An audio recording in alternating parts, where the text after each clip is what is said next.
Welcome to City Council. We'll get started right off the bat. We want to let people know the obvious, that we don't have Mayor Leifson with us tonight. He is out of town on city business. I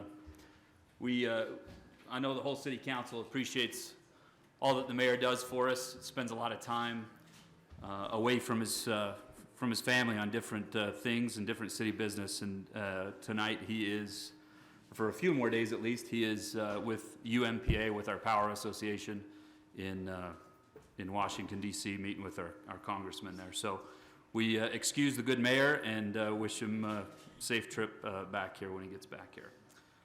With that, we will ask Kent Clark to give us our motivational thought and prayer. Don't we have great volunteers in town? Yes, we do. And they look great too. So I'll offer a prayer then. Our Father in heaven, we are grateful this time we can meet in our city council meeting. We're grateful for the opportunities of life that we have and their freedoms. We are grateful for a great city and for great residents and great volunteers that allow us to have a good quality of life and have great events. We pray for thy Spirit to be with us this day, that the council will be influenced by thee and helping them to make decisions on our behalf. We pray for thy Spirit in the name of Jesus Christ. Amen. Amen. We've asked Brandon Gordon to lead us in the pledge. Would the audience please rise? Please repeat the pledge after me. I pledge allegiance to the flag of the United States of America and to the republic for which it stands, one nation, under God, indivisible, with liberty and justice for all. Thank you. Thank you. We have a lot of people here tonight in council chambers, so we'll move now to open it up to public comments for anybody that would like to address the council from the public. You're more than welcome to at this time. This many people, nobody to talk to us. Okay, with that, we'll move into council comments. We'll start over here and go to Stacy. Is that okay? Yeah, we'll start with me. I am the council member over Fiesta Days and Chamber of Commerce, but Fiesta Days we're going to hold off for just a couple minutes for everyone else to talk, and then we'll take care of that. So the Chamber of Commerce, Clark, come on up, and Todd Dickerson is our vice president. And do we have President Lance Wilson here? Well, we'll cover for Lance tonight. So we have some fun, exciting things going on in the Chamber of Commerce. Last year, as the year ended, we announced that the Chamber of Commerce wanted to give back to the community and offer 3 different businesses on Main Street $1,500 in grant money. And so the businesses between Main Street, Center Street and 4th North, they had an opportunity to apply for this grant, and the chamber will match any monies that they spend over the next 24 months to the outside of their businesses. And we were excited to get a lot of applicants, and we were able to go over those, and we wanted to award the 3 recipients tonight those $1,500 grants. So I think I'm going to do the first one. Is that right? Okay. So the first one will go to Kurt Gordon. Kurt, come on up. Here is your award. And why don't you come to the microphone and tell everyone about your business and what you plan to do on the outside of your business. Okay. Well, thank you very much. This is just awesome. I work for Booth Brothers Music, and this particular grant is for Booth Brothers Performing Arts Center, which was originally the Angelus Theater. It's been here since 1914. It just needs a lot of love. What we want to do is we're actually restoring the building right now inside and out, and we'll be specifically working with plaster and stucco for the front, as well as some nice sort of Victorian moldings that are going to look very, very nice. We've got an artist working on those right now. Also going to put in a a commercial door and a staircase leading upstairs, so we'll be able to use it for a lot more purposes than it has formerly been used for. And it's really coming along great on the inside, but I think we're all about to see that it's going to take shape on the outside over the next couple months. Of course, this is the busy time of year for contractors and professionals, but I think by fall it's going to be looking really nice. So, Thank you, Kurt, and congratulations.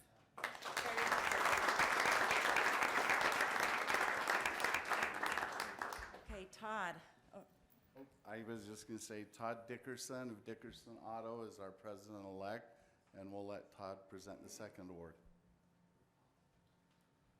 The next award we have here is for Dale Ellsworth, and we'd also like to ask if Katrina Kimball could please come up with him.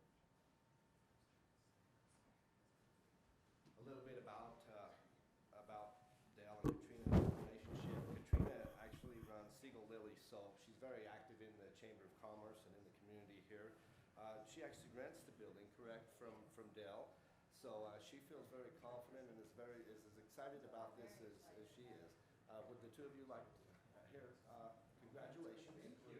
Would either of you like to give us some thoughts? Oh, go to the other side. I know. Everybody out in TV land can see you. Yeah, that's all right. That's all right. What we do there is we make handmade soap and we make bath bombs and lotions and stuff like that, and we make it right there on site, and it's just a little shop, and it's very fun, but the inside of the store looks very nice, I think. I think this will help a lot to make the outside look as nice, so I'll let him tell you what he's doing. Okay. My name's Dale Ellsworth, and I own the building that Sago Lily Soaps is in, and so we are we own shopping centers, and we own downtown buildings and throughout California and through here, and so we've invested quite a bit in Spanish Fork, and we believe in the downtown, and so we're going to, as we did with Tabitha's Way and Patagonia and Bella Ella, thank you. We tore the front off that and we redid the whole outside. And so with Sago Lily and the vacant building next door, we're doing the same thing. We're going to tear off the whole front and redo it and make it much nicer. So, and this is a very, very kind and generous offer. So thank you very, very much. Thank you.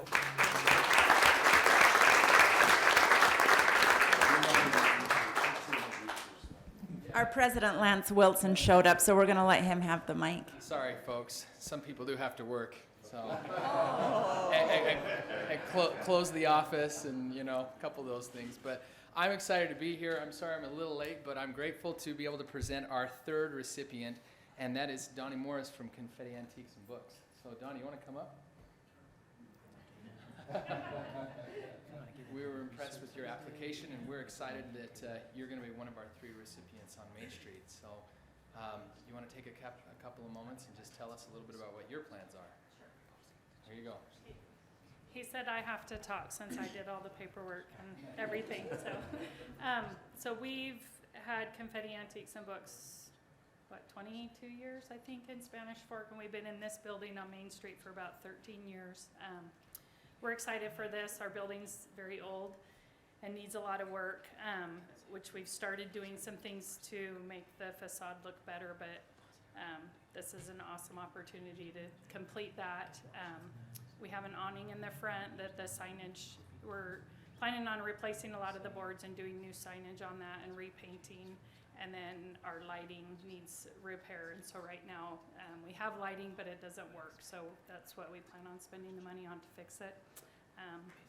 Just very grateful. We're excited about this and want to say thank you. So, Thank you.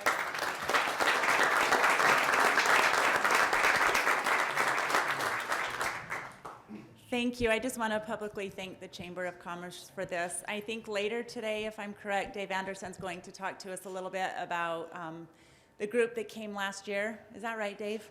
I'd be happy to. Okay. I think, yeah, I thought you said you were going to. Anyways, he's going to just talk a little bit about the group that came last year and how the Chamber stepped in and implemented some some funding to our Main Street businesses to continue to draw people downtown. I know Dave's office and some businesses downtown have been meeting, and they have started the Fun Day Monday in the park, and so that's been a success. So thank you, and congratulations. We appreciate your efforts and making our town just the appearance look great and draw people downtown. Just one more thing with the Chamber of Commerce. Tomorrow we will be recognizing Chick-fil-A for July Business of the Month. Excuse me, not tomorrow, Thursday at 11 o'clock. They've done a lot to give back to our community on a lot of different levels, so we'll be recognizing them. Clark, was there anything else, or should we wrap up since we better wrap up. The mayor's in Washington, D.C., screaming in his hotel room right now, like, shut up. So, okay, that's all. Thank you, Stacy. Councilman Gordon, top Yes. that. Well, we're gonna hurry and finish council meetings so we can dress up like cows and go to Chick-fil-A for free. Chick-fil-A, did you That know today? it's that today? No. Trust me, if you had 6 kids, you'd know it was today. You'd know that yesterday was free Slurpee Day at 7-Eleven. I did know that, Okay, yeah. well, trust me. Again, we know it. So- You like your freebies in the Gordon house, Sure, okay. absolutely. Okay, so, I guess the first thing we had an airport meeting last week. Things are going well out at the airport. The only thing I would mention is the upcoming planes, trains, and automobiles coming up. And so we'll put that on your calendar, and look forward to that, to participate. Kids can get free rides. There's plenty of fun to be had out there at the airport. And construction carries on out there. You might see a little bit of work on Main Street, and they're scraping some things on the shoulder, and things are exciting out at the airport. There's some new hangars being built, and so things are running well there. Had a New Era meeting up in Layton. New Era is a group that we're involved with from the solid waste district, so talking garbage, and the possible purchase of more landfill space, and when you look at landfills and how important they are, landfills, just to build a new one is so difficult. We were at one in Layton that, I can't remember what year they opened, Chris, just maybe 4 or 5 years ago, maybe. And it's about a 15-year process just to get a new landfill. It's difficult. And so looking together as a group, as joining together and possibly purchasing more landfill space there. So very informative and important stuff. Appreciate everybody's support and help with construction as we carry on. Things are getting close to being finalized on Main Street, and just appreciate everyone's patience. And we have other projects going on throughout the city. It seems like there's a lot going on. Still up 4th North, and just starting on 2550 East and Highway 6. And it's tough sometimes through summer, but there will be an end to it. So just wanted to mention that. And lastly, I wanted to mention that we have a new police officer. Her name is Laura Felsing, and we welcome her. And I think I would be derelict if I didn't express just how grateful I am for our police and what they do, especially, but in light of some things that happened last week in Texas. I think a lot about our officers, and I'm grateful to call them my friends, and appreciate all that they do. And so I hope that Matt will take that back to the I will. We appreciate rest of them, We and appreciate you guys as elected officials. as well. and yeah, we welcome Laura, Officer Felsing, to the group. We're excited to have another a female officer. So that's all I have, Mayor Pro Tem. Thank you, Councilman Gordon. Councilman Scopes. Just a couple of small things for arts. Through Fiesta Days, there's a lot of volunteers, arts committee and things, different folks involved. One thing to make of note right now that'll be running starting this week, the Spanish Fork Youth Community Theater, the 14th through the 25th of July, we'll be doing Joseph and the Amazing Technicolor Dreamcoat. That play will be held at Spanish Fork High School. You can go to the city's website, get information on that. Sure to be a great production. Also, the library, they continue with their summer programs. They've got a tween, sort of early teen program every Tuesday through July. They will be closed for the Saturday, the 23rd, and Monday, the 25th. So kind of benchmarking right around the parade and stuff. Just parking for library patrons generally is much more difficult and taken up during the time that the parade and things are. And so rather than have any type of conflict, that way the library will be closed, just so that patrons aren't confused and folks aren't, just so there's no problems with that. That's all I have. Thank you. Councilman Argyle. The only thing I'd like to is just echo a little bit what Brandon said and welcome the new officer.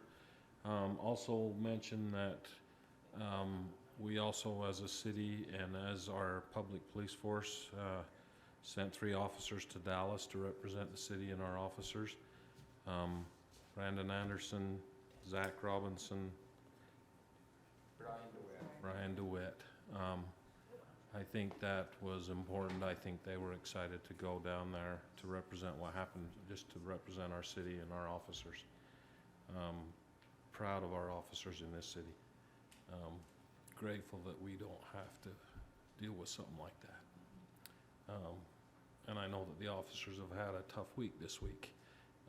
Just like to let them know how much we appreciate what they do in this city to protect us and keep us safe. It's nice to know that we added another one and that they will be join that force. And I am excited about the upcoming, everything we're going to talk about in a minute, Fiesta Days. I would just like to thank all of those volunteers and everybody that's taken a part of that personally. I've been a part of that this year, and to watch and see, and now it's going to come to fruition in a couple of days here, and then in a week or so it's going to be all over with. But just want to know how much I appreciate everything that they do, all the efforts that they put forth each and every day to get this event and have the great things that we happen in this and allow this city to celebrate and enjoy their families and the celebration in the coming weeks, and I'm excited for that. Thank you, Mayor. Thank you. Quickly, the meeting I attended since our last council meeting was the Utah League of Cities and Towns Board meeting on June 24th. As many of you know, in the news, it's been reported about a special session of the legislature that will convene, and that was discussed up at the League of Cities and Towns. So us as council people and your representation will continue to keep you informed of issues that affect us as citizens here in Spanish Fork, and relay any positions, any opinions you'd like us to our good elected officials up there as well. And this is pretty fitting at this time. I'd invite Dave Anderson to come up here, but this is pretty neat to recognize a person tonight while Fiesta Days is about to get in full swing here. But Dave's got a recognition that of a guy I knew way back when from Fiesta Days, and I'll let you take it away, Dave. Wonderful, thank you. We all talk occasionally, sometimes, a lot about the volunteer effort that residents put forth in Spanish Fork, and just how tremendous it is. There's a very unique opportunity that residents occasionally have to serve the community, that's to serve on the Planning Commission. I'll just take a quick minute. I could go on for quite some time about the great work that our Planning Commission does and work that commissioners have done over the years. I think a lot of volunteer assignments and opportunities are a lot of fun, are exclusively a lot of fun. Maybe there's a lot of work involved, and I can tell you from firsthand experience, just observing the people that have served on planning commissions here and elsewhere, that sometimes it's no fun, and that the Planning Commission really has a very, very difficult job to fulfill, and that we've been very fortunate to have had commissioners who have done it very, very well over the years. And Brad Gonzalez recently completed his second term of service, which is somewhat unique to serve 6 full years on our Planning Commission. The last 2 years he served as the chairman, and it's been great to work with Brad. I've appreciated the time I've had to interact with him and the work that the commission's been able to do with his help and under his leadership. And for that, Brad, thank you. If you come up here real quick, I've got a very small thank you gift. And again, thanks. Appreciate it. You'll be missed. And please stay in touch. Thanks. Appreciate it. Thank you. It's a great team. They're a bunch of professionals that put a lot of hard work in, and the staff is awesome. They can't do their job without the staff. We do a lot of, ask a lot of silly questions and maybe do some dumb stuff at times, but the staff keeps us in line, and so it's a team effort. The staff needs a lot of recognition too, and everything they do. So thanks, everybody. Thank you, Brad.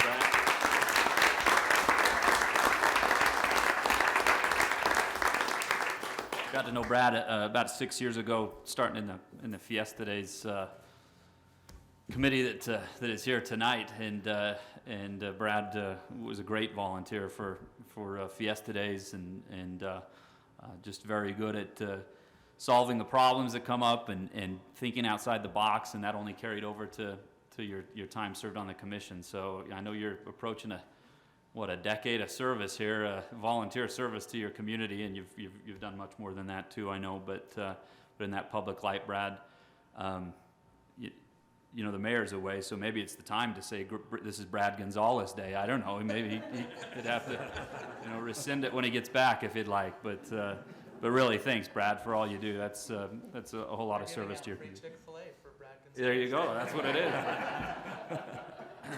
No, we appreciate that. That's something that just goes unsaid in Spanish Fork. Is volunteers from all walks of life that step in and help their city out.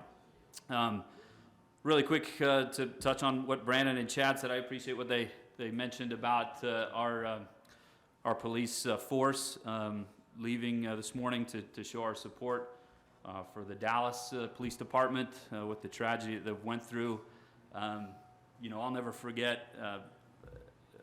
Kieran and Brandon can remember this as vivid as myself, but that was one of the first phone calls or times we got together was when we had a similar tragedy happen in our community, and with the county sheriff's department and Sergeant Ride and Deputy Sherwood, and back in 2014, and the show of support of the vehicles that rolled into the cemetery and up and down our city streets from all over this nation. I mean, from east and west of the Mississippi was something humbling and kind of amazing. And so in that same vein of what Brandon and Chad said,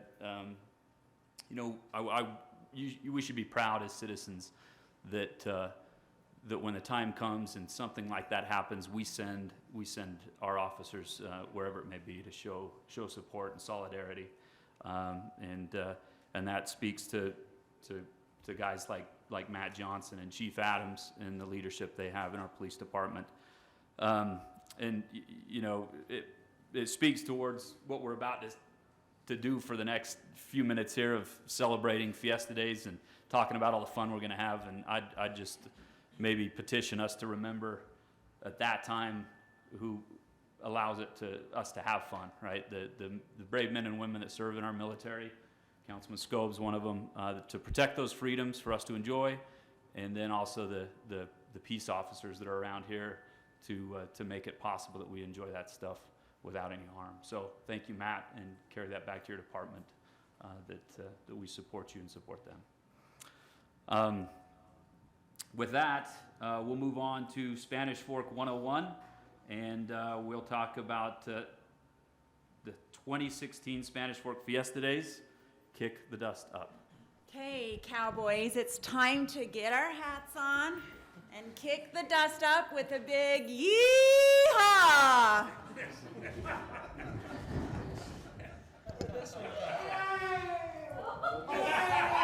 Oh my gosh!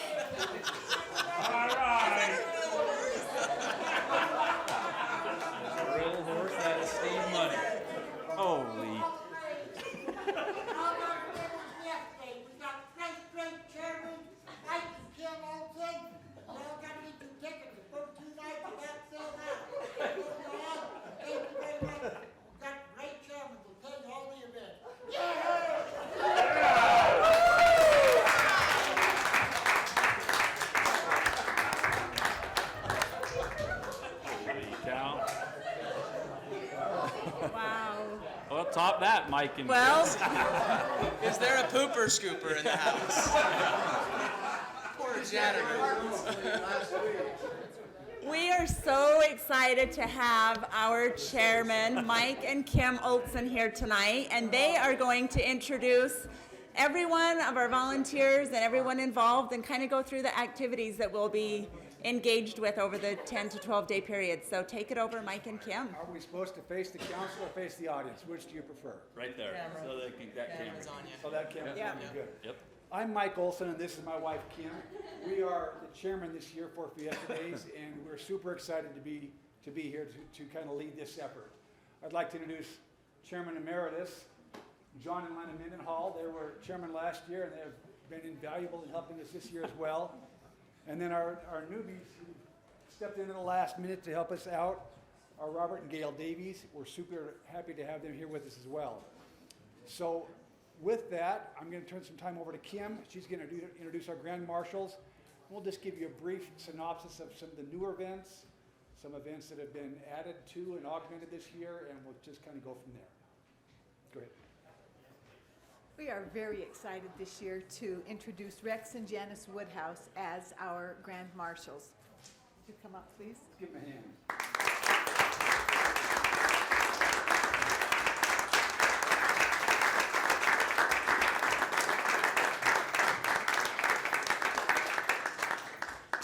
Rex and Janice have lived in Spanish Fork their entire lives. They've been married for 53 years. They have 7 children. Rex ran the airport, which was founded by his father. He served on the city council for 16 years. During a time of great change, he was forward-thinking in some of the things that he and the council did at their time. Janice has served in numerous parent-teacher responsibilities as well as church responsibilities. There's a lot that they have done for the community and a lot of volunteering. And so we are so excited to be able to honor them and their family this year as our Grand Marshal. We would like to present to them some chairs because they will be sitting at so many events. We would like to present those to them and tell them thank you so much for all they have done for Spanish Fork. And we would encourage everyone to come up, shake their hands. They're just a lovely couple, so friendly and so easy to talk to. Come up and introduce yourselves to them and get to know them, and you can see really how much they have done for our community.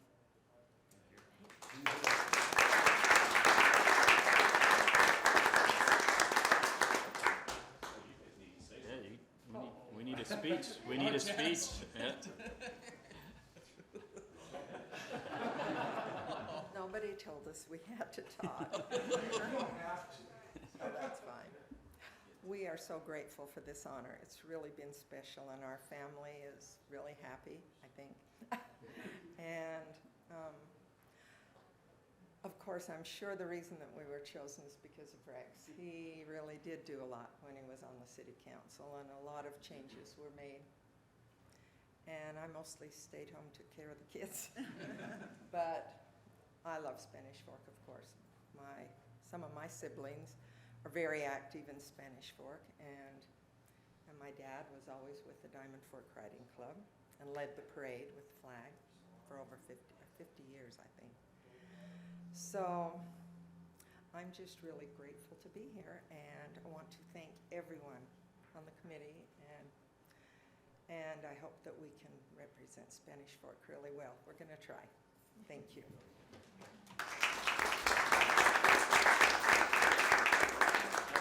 Like my wife, I'm really pleased that we're able to be here tonight and just to enjoy in the festivities and we've taken place in the next 10 days. And we do want to thank you, council, and everybody that participate. We know over the time and the time that I was here that, you know, the city just doesn't make it without volunteers, and these people here are just doing a fabulous job, and they're volunteering and working and keeping things going.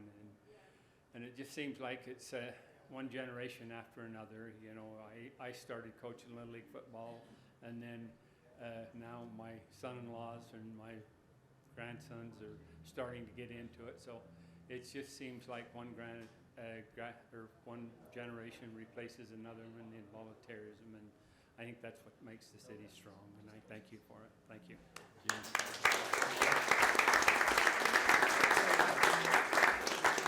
I had the chance of interviewing these two on SFCN, and it's fun to talk to a former councilman and hear some of Rex's stories.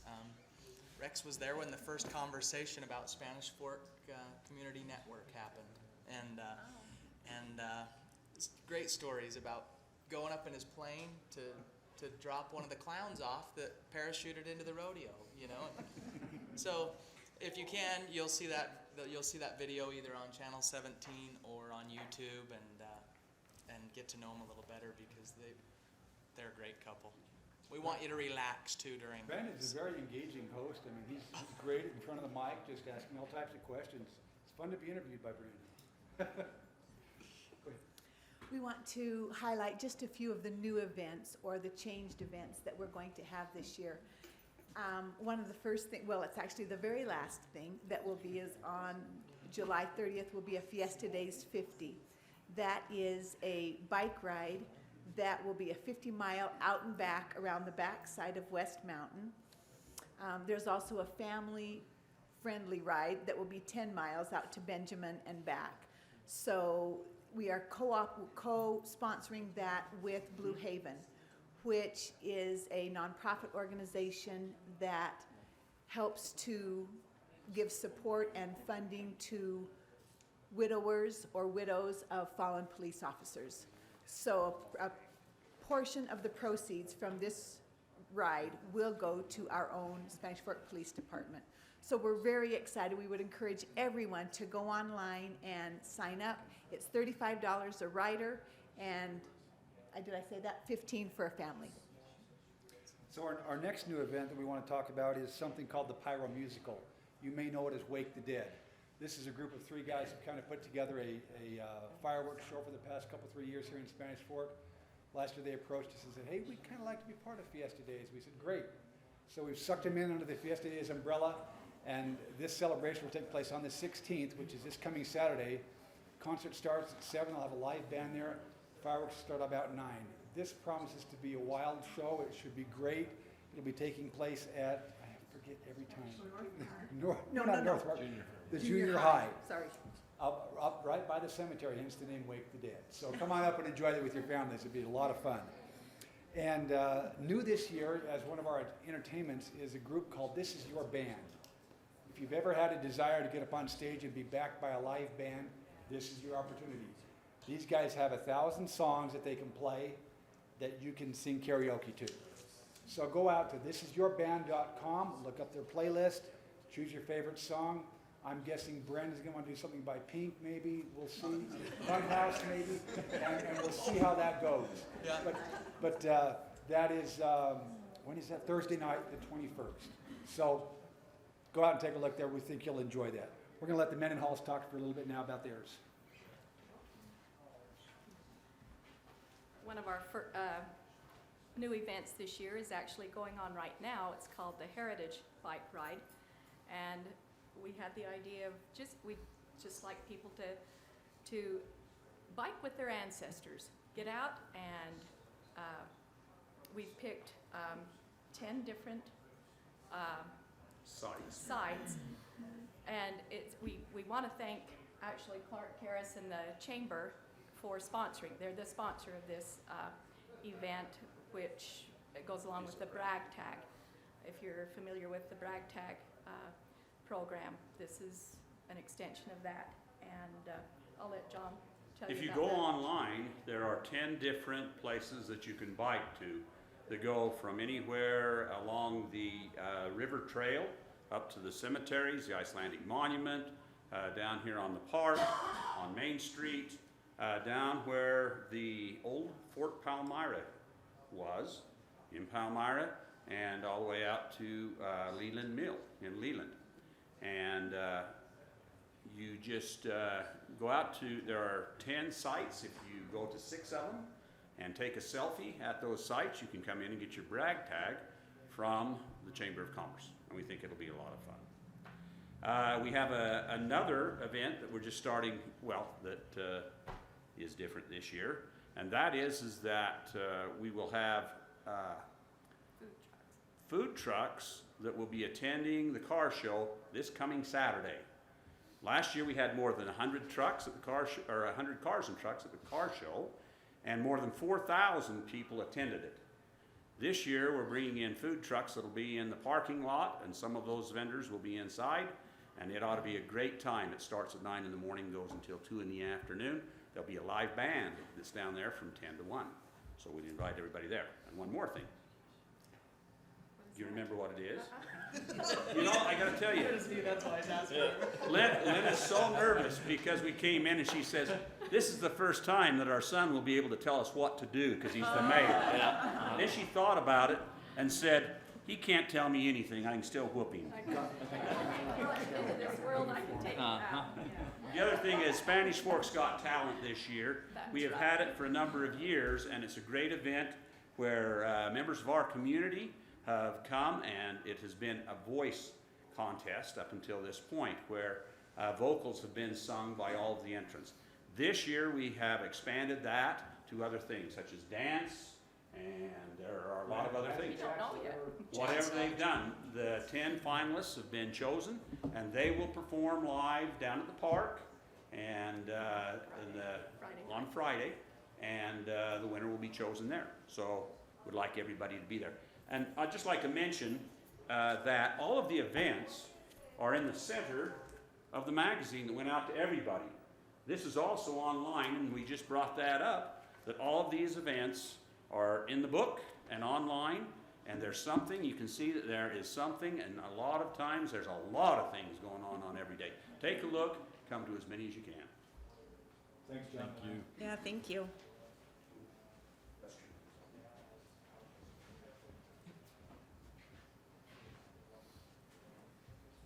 Well, we're glad to be here. He says I'm the talker in the family, but I'm not.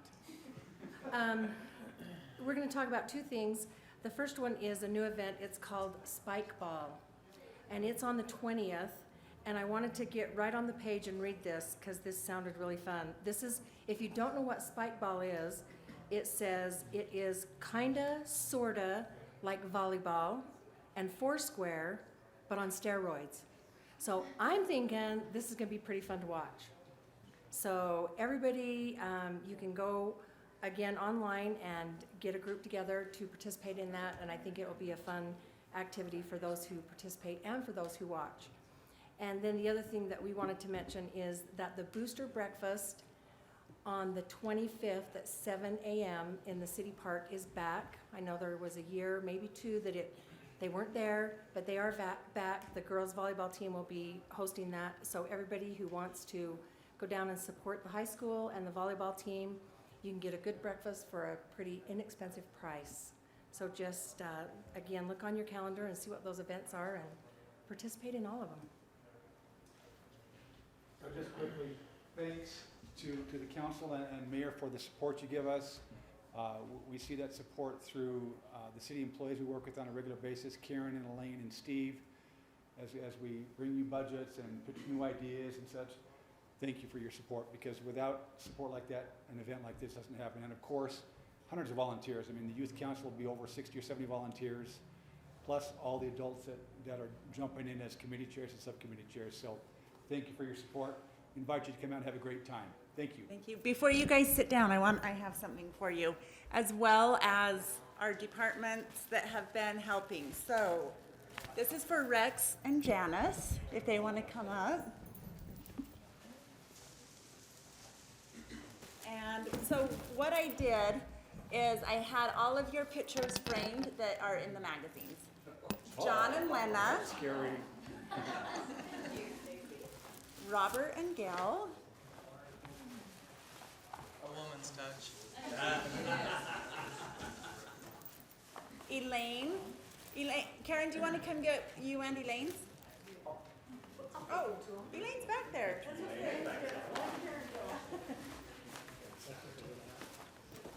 This one, I think, is Elaine. Thank you. Can I give you Steve's too? And I have Brandon. Let me get, there's two more. Don't leave yet, Karen, because I think this one's yours. And then Mike and Kim. Thank you. I've just enjoyed working with all of you and getting to know you and being so welcome on this committee. It's just run so smoothly. And we need to also give a lot of credit probably to Richard Davis, who set up this system with a chairman and a post-chairman and a future chairman to just kind of take the lead every year. And it's been running smoothly. You guys have done such a fabulous job, and I know it's going to be a really awesome Fiesta Days. So thank you. Good work.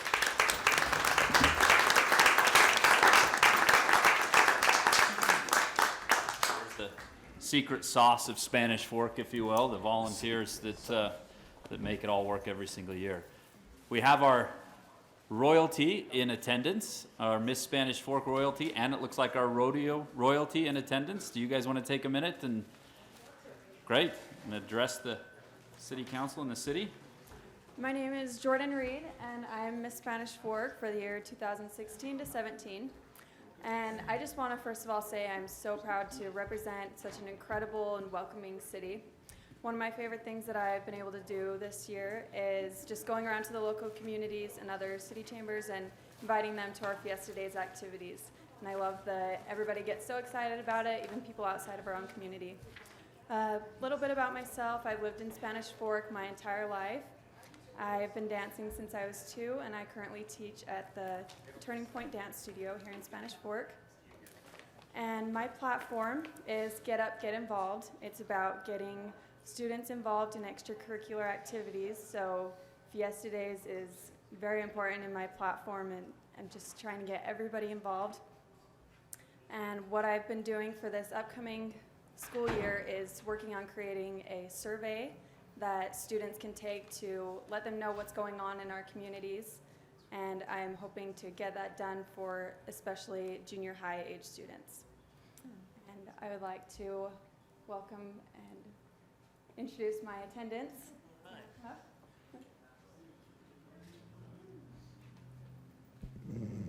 My name is Kylie Taylor, and I am the second attendant. I'm really tall. My name is Sarah Darrington, and I'm the third attendant. Jordan, tell us who we're missing, or your attendants that we're missing. Yeah, so we're all missing Jamie Mulestein and Abby Searle. And we'd like to introduce our rodeo royalty. Hi, my name is Bailey Jo Nuzman.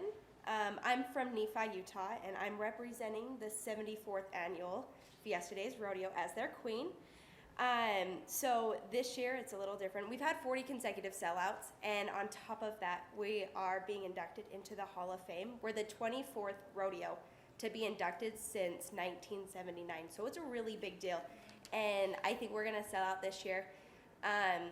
As a rodeo queen, a lot of people think we just look pretty, we just sit on our horses, but the contest actually consists of riding our horses. We have to carry a flag. We have to do a 2 to 3 minute speech, an interview, and impromptu questions, and I was asked to give my speech. It tells a little bit about Fiesta Days. So, in 2015, Luke Bryan brought his Kick the Dust Up tour to Utah. The song itself was an instant success, but so was the single, Drink a Beer. Speaking of beer, Coors is a team sponsor for the Champions Challenge Rodeo. One rodeo in the series was held in Spanish Fork, Utah, home of Clint Robinson, who is a tie-down roper representing the Pro Rodeo Hall of Fame team. The Pro Rodeo Hall of Fame was established in 1979, and in 1990, Lane Frost was inducted following his death. A movie titled 8 Seconds was made to memorialize him in 1994, only 1 year before the birth of his cousin Josh Frost, whose brother Joe Frost finished 6th in the 2015 World Standings in bull riding. Finishing 41st was Tag Elliott from Thatcher, Utah. He set the Spanish Fork Arena record in 2012, right after the arena was rebuilt, with a score of 91. I bet that was one heck of a ride. Ride is what you should do when the City of Fun Carnival comes to town. The Fiesta Days activities make it seem like an all-day party, and it just so happens that fiesta means party in Spanish. Another word in Spanish is caballo, which means horse. That's what Escalante and Dominguez rode when looking for a direct route between New Mexico and California, where in 1955, Mr. Walt Disney built Disneyland, and later Pixar joined the Disney family and created Toy Story, which starred a cowboy and his trusty horse named Bullseye, which is what you will want to hit at the Skeet Shoot, which is held in conjunction with the Champions Challenge, which was held in June. Shooting is what Miss Rodeo America, Catherine Merckx, loves to do, and so does Miss Rodeo Utah, Cassidy Black. Black is the color of the Diamond Fork Riding Club vest and also the color of the Rodeo Committee blazers. Blaze is a mark on a famous horse known as Blaze into Fame, aka Blaze Man, who was ridden by Utah cowgirl Vicky Carter in the WNFR qualifications, but was unable to ride at the NFR because of colic, which is an abdominal pain in horses who cannot throw up. Up reminds me of this year's Fiesta Days theme, Kick the Dust Up, which, as I previously mentioned, was the name of Luke Bryan's tour in 2015. Oh my gosh.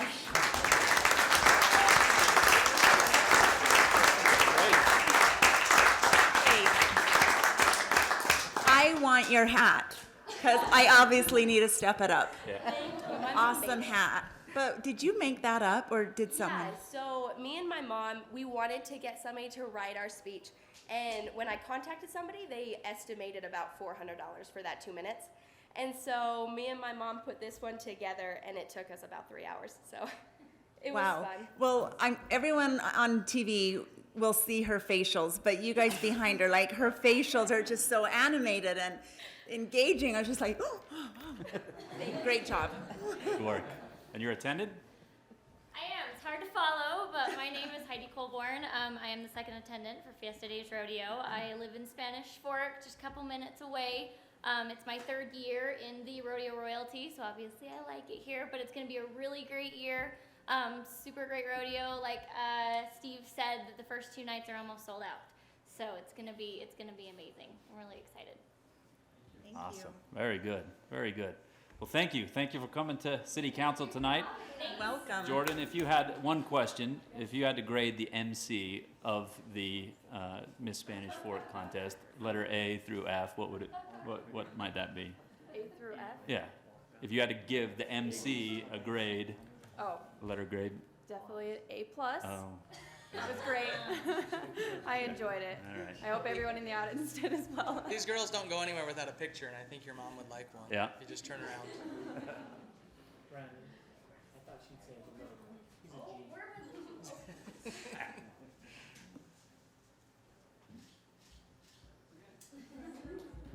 Great job.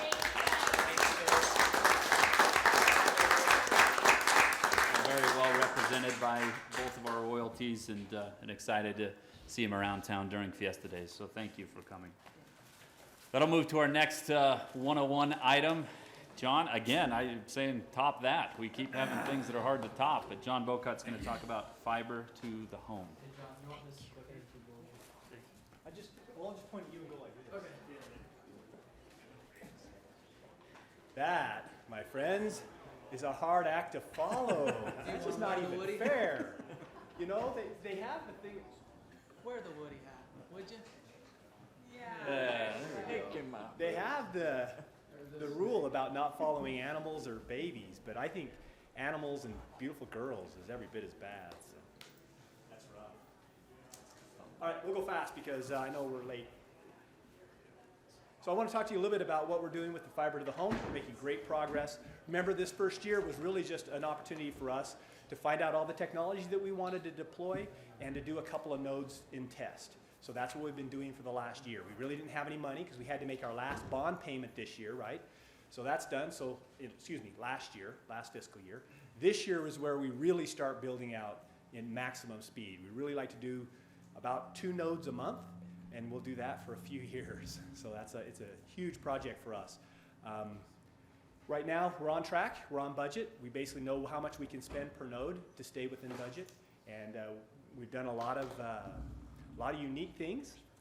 I get the opportunity to go to some of these different conferences and talk about what we're doing here, and it's usually slackjaw when we explain how we're doing this and how we're doing it on the budget, and we're doing it without actually taking out any bonds. They don't even understand it. But it really is a testament to this town and to the previous councils and administration that have really understood what this could do for our community. And now there's a time to sow and there's a time to reap, and we're going to be reaping here real soon. Kira's going to be reaping right now, right? So, yeah, so there aren't, so far, no bonds required. This is all going to be paid for by the services we already have. So it's being paid for by the SFCN customers. Those are the people who are going to have all of the advantages of it, right? So they're the ones who are going to be paying for it. We've completed 3 nodes, 37, 7, and 67 are the 3 nodes that we currently have done. Those are 1 underground residential, that'd be 37, 1 overhead residential, that is 7.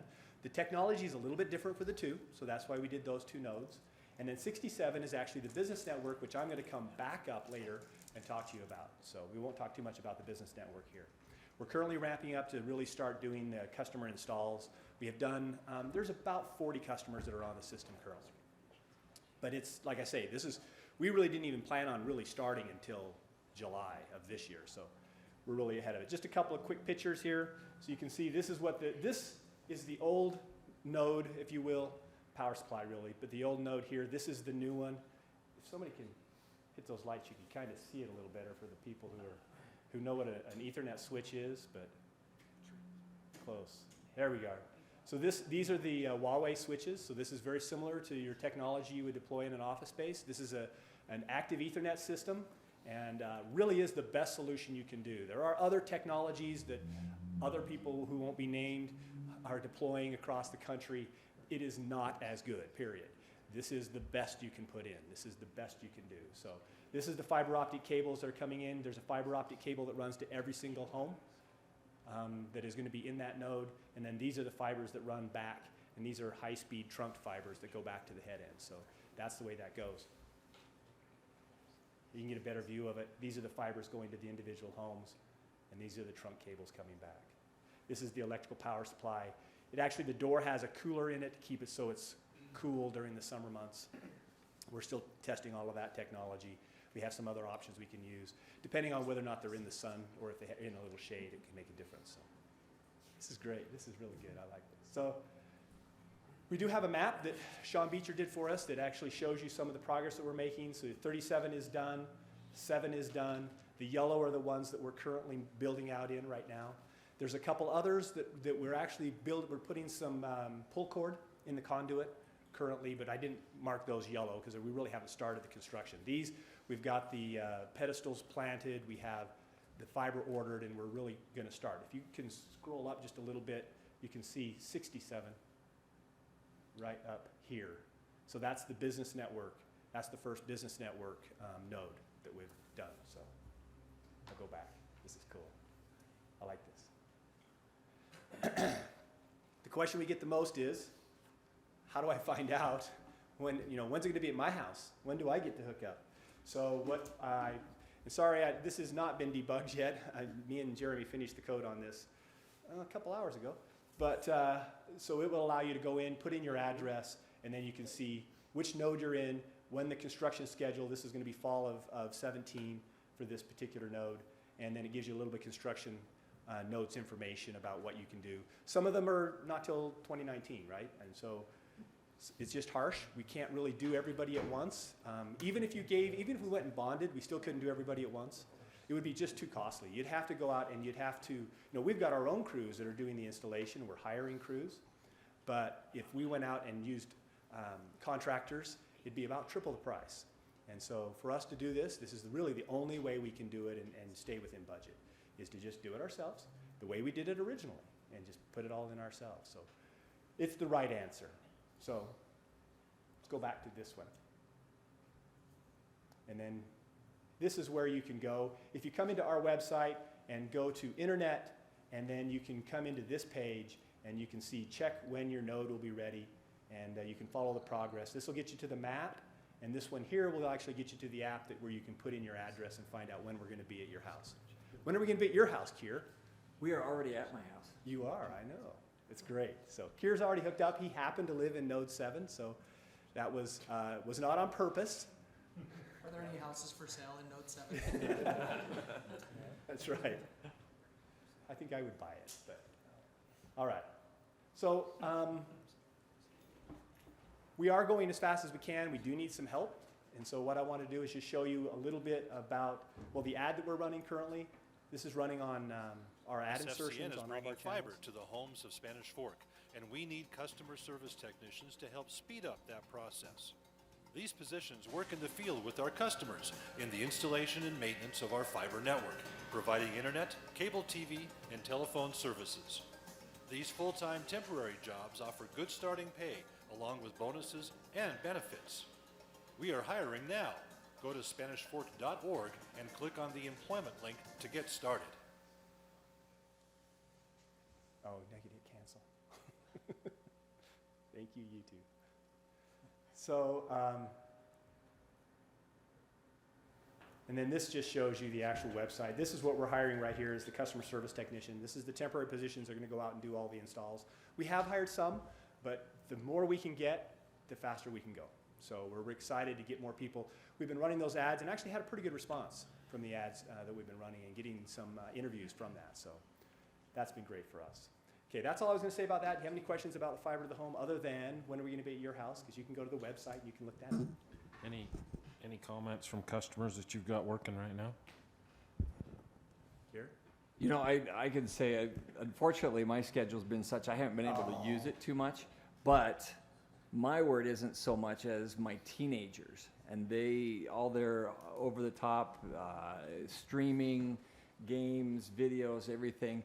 It went from a few complaints of, why is this so slow, and hurry up and get off the computer, to, well, there are no complaints. Yeah. It's incredibly fast. When it does get to your node, your area, you may have to look at a new Wi-Fi router, which we had to, just to be able to manage the speeds. The speeds are a lot faster than the router we had bought a year ago. So yeah, it's actually hard to get a Wi-Fi. Well, you can't buy Wi-Fi that will handle the kind of speeds.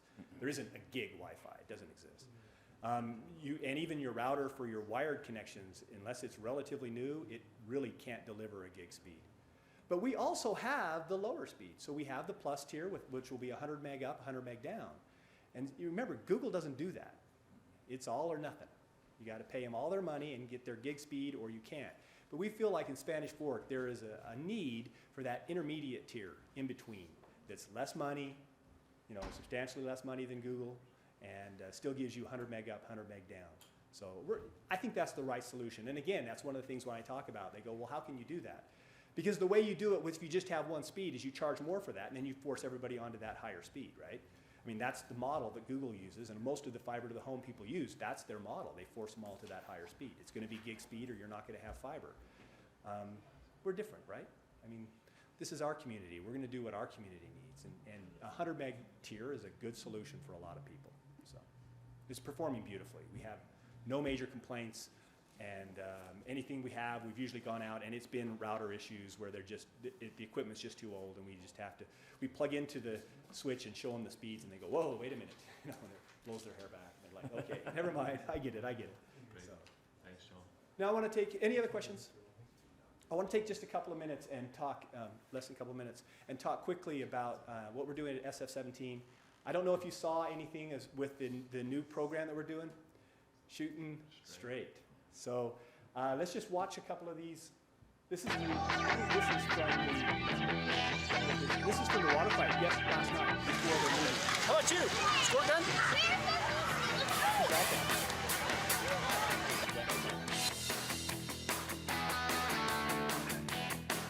This is the talent in the show. He doesn't have one. Hey, person. We have a lot of fun. We have over 400 pistols, squirt guns, and it was just a big water fight. So I think most of you are participating in a lot of times. We have it. We also do it on after the parade. We come over to the library park after the parade. Last year we did about 2,000. And it was massive, the number of people and the size of the water fight. So that's very cool. So this is a program we're really proud of. I think it has some real potential for SF17. This is the promo for the actual program. Welcome to the premiere episode of Shooting Straight. I'm Tom. And I'm Stephanie. We're part of the Spanish Fork Gun Posse. It seemed only fitting that since Spanish Fork is such a rodeo town, that we start off our season looking into the world of cowboy action shooting. But it's a very popular and growing sport, and there's a very active group of cowboys and cowgirls right here in Utah Valley that are all in. So sit back and join Dave, Dan, Colton, Stephanie, and I as we get this adventure started.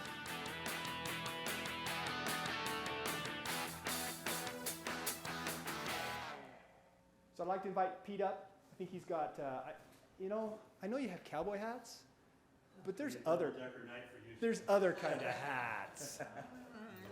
So we'll have him distribute the hats. I wish they were earmuffs. That would have been cool. That's an extra small. 7/8 ish. Whatever you got. Mine fits. It's a stretch. I don't have as big a head as Brandon, I can tell you that. Yeah. That's perfect. Can I make the rim back to flat? No, you cannot make it a flat top. And wear it sideways. Wear it sideways while I'm out Thank looking you. for my Pokemon? I don't know. I don't know my hat. It's like me, I don't know my hat size either. I'm lucky to know my shoe size. Half the Velcro. Yeah, yeah, exactly. Me too. It's like, I usually have that thing sticking out right here. It sticks out about that Hanging far. off the Yeah, side, yeah, I yeah. have to cut it. Yeah. Me too. Oh, You can. too big.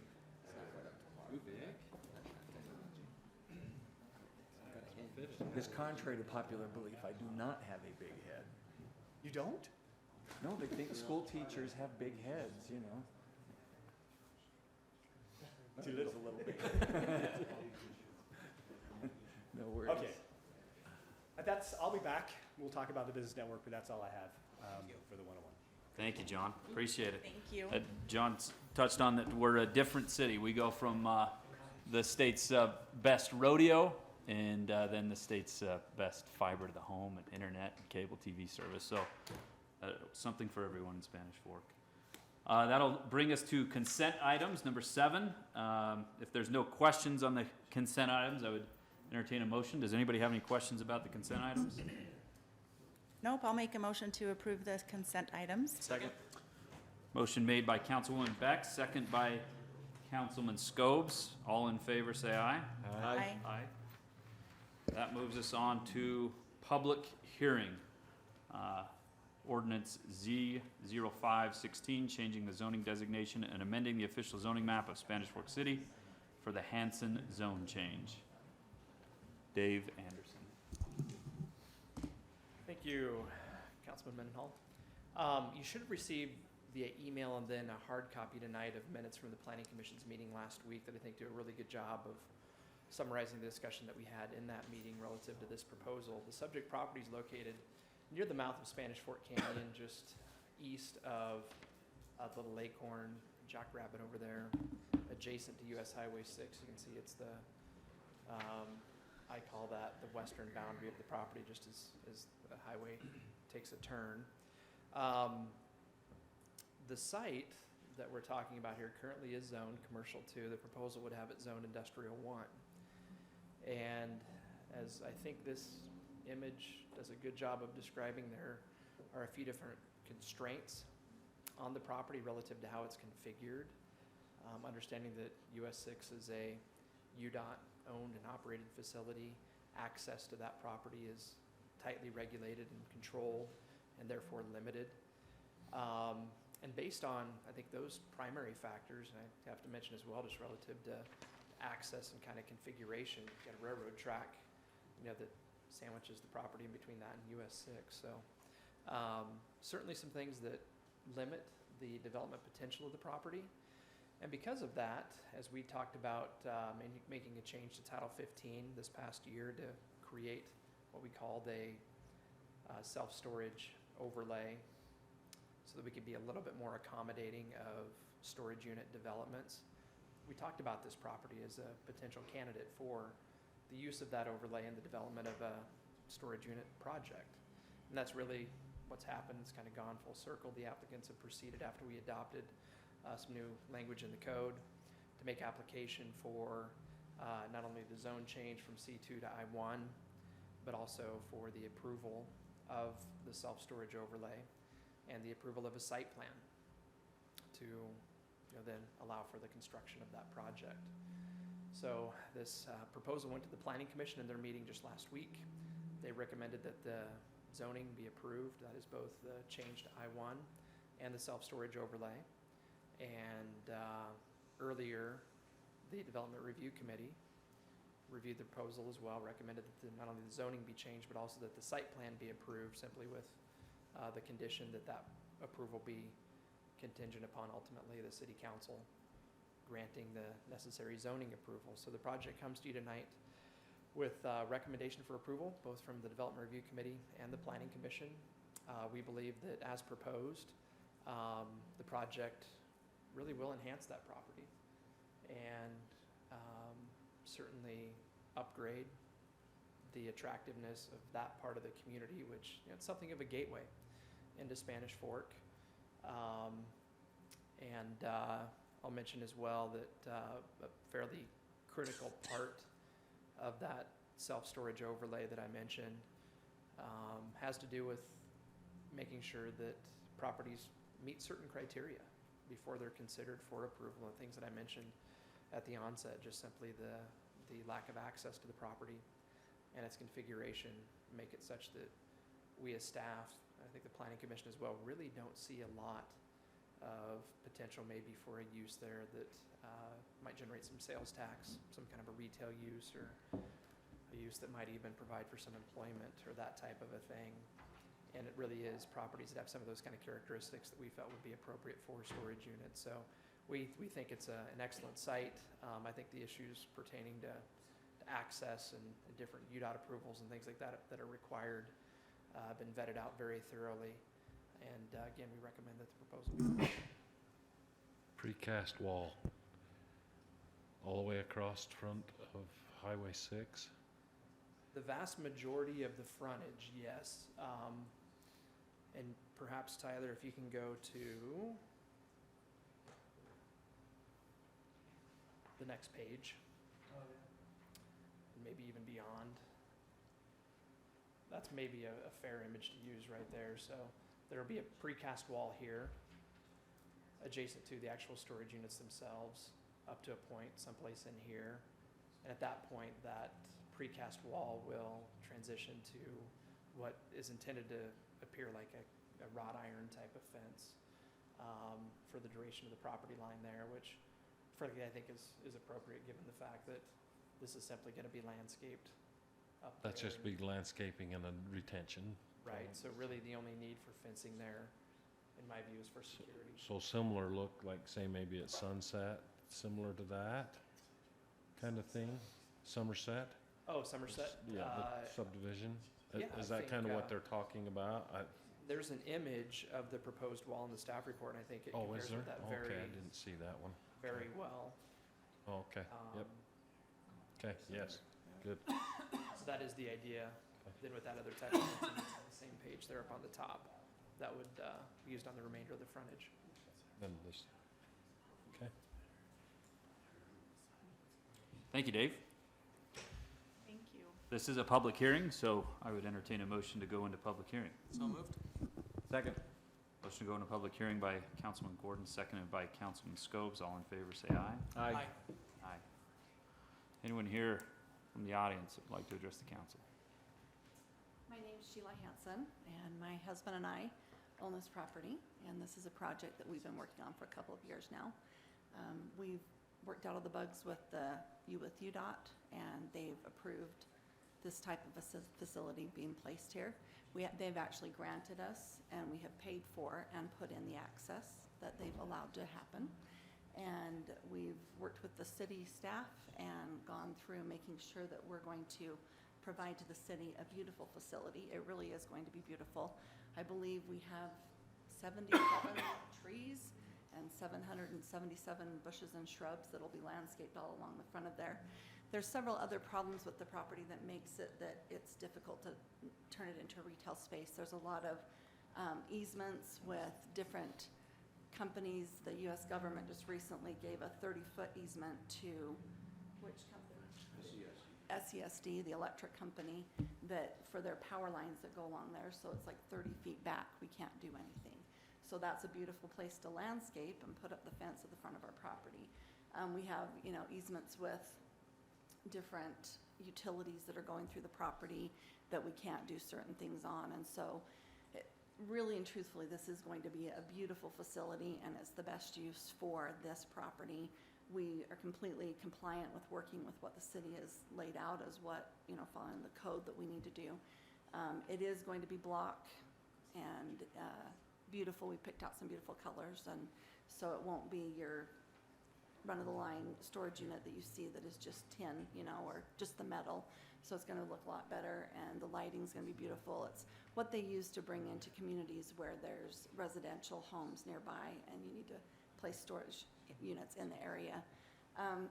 One of my biggest reasons why I'm excited for having this facility is because I hope it's going to start cleaning up our community. People have their stuff and they store it in their garage, and then their vehicles are stored on the street, in their driveways, their things are stored in their backyard. It's overflowing, and people just have their toys, and they need to have a place to store those things. We've approved a lot of new high-density housing projects all throughout the city, and especially in this area, and it just turns into people are parking on the street, and then it's hard to drive down the street and to not run over someone or have two vehicles pass each other.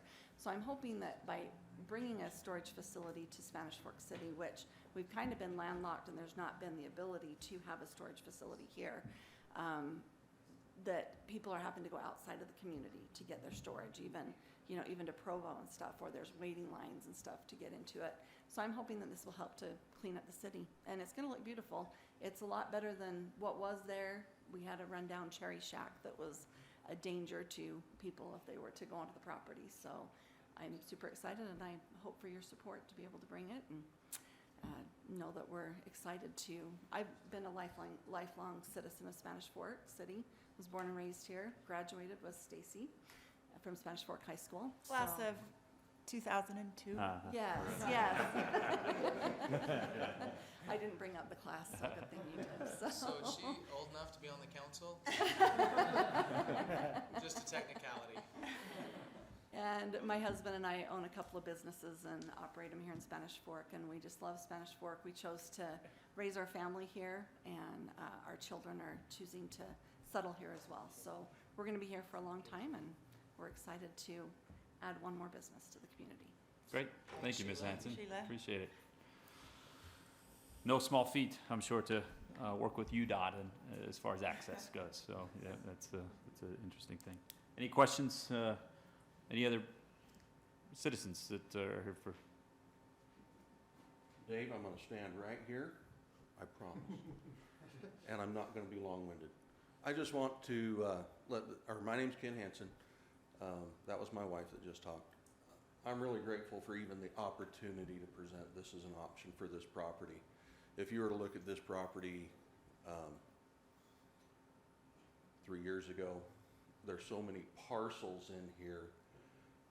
It sat on the open market for 8.5 years with just several different owners. Most of the people who acquired the property ended up acquiring them in foreclosures as this property was used as collateral.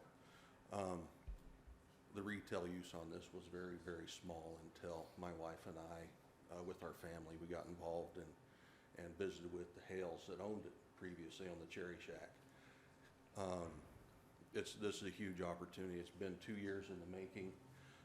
I want to personally thank Junior and Dave Anderson.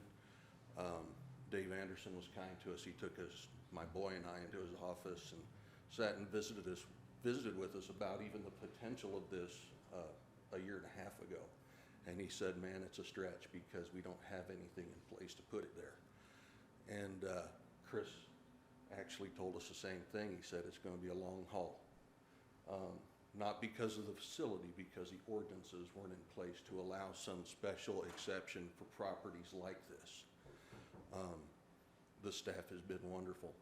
Seth, I'm going to tell you right now, you got good people. And we've gone through the steps. I hope you approve it. Thank you, Ken. Can I ask a question? You bet. So if passed, when would you start construction? We're currently working with Commercial Bank.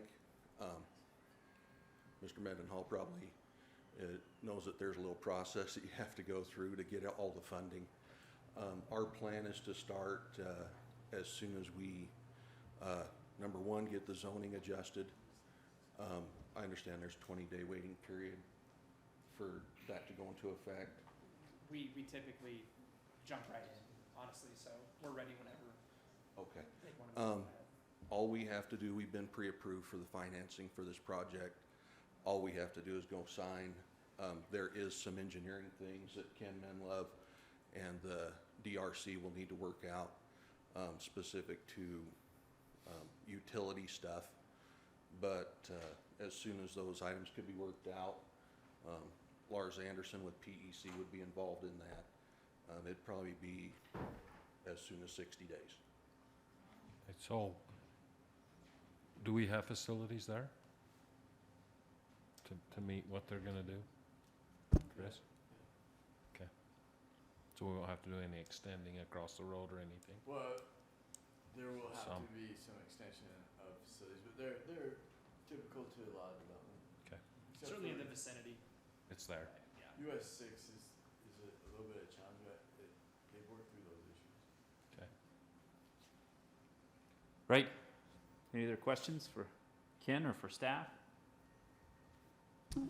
Motion to go out of public hearing? I'll second that. Motion to go to a public hearing by Councilman Gordon, second by Councilwoman Beck. All in favor say aye. Aye.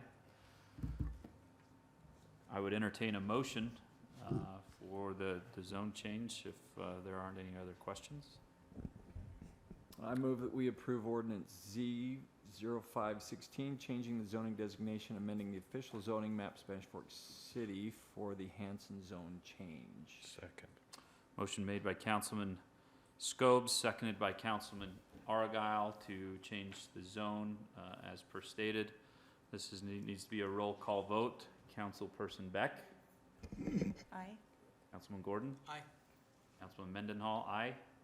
Councilman Scobes. Aye. Councilman Argyle. Aye. That passes. That takes us to the next public hearing. Dave, ordinance 916.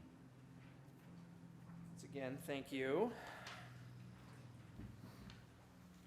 This might sync up kind of with some of the philosophy surrounding the self-storage overlay. And I think some of you know me well enough to understand that for me, I might prefer to lose an arm as to see a property that has some potential to develop with a retail use, develop non-commercially.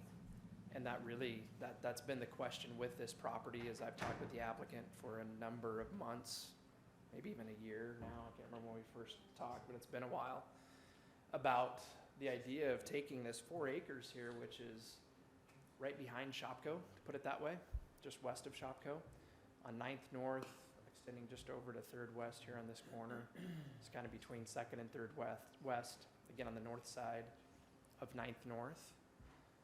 Like I think I mentioned, about 4 acres, and the applicant would simply like to develop it residentially. Currently, the property is zoned for commercial uses, and it's identified that way on our general plan as well. And it's pretty rare that we take properties that we've identified commercial on our general plan and do things to allow for them to develop some other way, residentially or otherwise. So I felt like the bar was pretty high for this proposal from the beginning. And just to express my personal perspective, again, I'm very, very reluctant, understanding just how unique a number of different factors have to be to make a site work for retail uses. So when we think that some of those factors may be there, and that, therefore that site is part of a very small pool of properties where you might be able to have a restaurant or a retail store or something like that, maybe a bank. I hate to see those properties used otherwise for uses that maybe you could put anywhere and they'd function just fine. I've been very reluctant, I have been, to be supportive of this concept of making the change to, again, allow for this property to develop residentially. And it just happens that the applicant first started to seriously get into this concept by making a formal application. I think it was actually right before we signed the contract with CBC Advisors, so that we'd have some people working for the city that could, in an objective way, evaluate things like whether this property has the potential to support retail uses now, and also asked them to think about future situations that might make this property viable for retail development. But again, as the timing ended up being what it was, the applicant made application for a proposal to develop this property residentially, just as we started working with Mr. Bowler and his team. And therefore, this was one of the first properties we asked them to look at and to give us their evaluation of and recommendations on relative to what might work here. And in all candor, to my almost complete surprise, given a couple of different scenarios that I was very particular to ask Mr. Bowler to consider, he came back and said that he thinks the property, not just him, but he talked about discussions that he had had with some of his colleagues and his team. He explained why they believe this property has very limited potential, either now or in the future, to support any kind of non-residential use. In fact, he went beyond what kind of is the most strict standard of retail uses and talked about professional office uses as well. And to share some of the logic that he used in suggesting that we strongly consider making some changes to allow the property to develop residentially. Access, this is off the beaten path. It's pretty easy for me to get my head around that. Again, that's fairly easy to understand, right? It's not on Main Street. It's not on a heavily traveled east-west road. Access is somewhat limited. Visibility is significantly constrained. I wasn't necessarily surprised to hear that, of course, even though the property is next to Interstate 15. The elevation difference between this property and Interstate 15 essentially has it in a hole. For purposes of being visible, it's really, it's just hidden. You can't see things that are there well enough to drive traffic to that location to support a store, for example. And those are the kind of the two driving things that make sites work for retail sales and that type of a thing. So the property's configuration, though, is also something that Mr. Bowler mentioned, by way of kind of that triangular shape. It's just tough to use it in a very efficient way. And that, in fact, kind of impacted significantly a scenario that I asked him to consider. And I want to be clear that we believe Shopko is going to be in the community for a long time into the future. And we love having Shopko here in the community. It's part of the city. But we did ask him to consider, what would happen if, for example, maybe this store ever wanted to expand, or if that development that's adjacent to this site ever were to be redeveloped somehow. Could this property, in a viable way, be incorporated into that kind of a project, to where this, might only not be useful, but also an important part of allowing somebody to make the most of what we have here? Does that make sense? So kind of just that hypothetical, what if, which really for me was probably the thing that made me the most reluctant to support this change. Just the idea that, we may regret it in the future if we limit the potential of a project that is direct frontage on Main Street, great visibility and access from I-15, things like that, by not accommodating an expansion because of a residential project that's next door. And that's something that Steve's team looked at very closely. And in short, kind of back to the configuration concern, because of the way that the property's width tapers down to this point, and the needs that big box stores, or maybe even a couple of mid-sized box stores put together, would have for a certain amount of depth on the property relative to a parking area that they'd want to have out front. He feels like, frankly, this line is, practically speaking, probably always going to be the western boundary of any development that happens here. It might be different if the configuration were different, he mentioned, and it was more rectangular, but of course that not being the case, he exhausted every scenario that I threw out relative to how this property might be useful for a commercial purpose. So that being said, as we've talked about it since we've received those thoughts from Mr. Bowler, I think it is time to consider some other use of that property. It's been vacant for a number of years. We've talked to a number of different people in recent years about developing it potentially with a residential use, or some other things that frankly I think probably would be less attractive for the community than that. And this is what I suggest we take as the first step, which is simply to amend the general plan. Right now, again, the plan calls for the property developed commercially. I've recommended that we change that to mixed use, which opens up a broad range of different options for the applicant, including the opportunity to propose a residential project and have that approved. We've talked a little bit with the applicant about their specific development plans, and I think the Planning Commission gave them some great suggestions by way of maybe some potential types of designs that could be employed here to really make this a very attractive project that really would be an asset to the city and the neighborhood. And should the applicant follow through with the next step, what you would see next then, I believe would be a proposal for a zone change with an infill overlay, and you'd see an actual development proposal with all of the details, construction plans and things of that nature at that point in time. And then that would be it. After that, the applicant simply would proceed to construct. But that would be the next and kind of final step if you indeed approve the proposed general plan amendment tonight. Great. Thank you, Dave. I'd entertain a motion to go into public hearing. So moved. Second. Motion to go into public hearing by Councilman Scope, second by Councilman Gordon. All in favor, say aye. Aye. Is there anybody in the audience that would like to address us? Come on up. I'm the applicant, What was your name? Diane Daniels. Okay.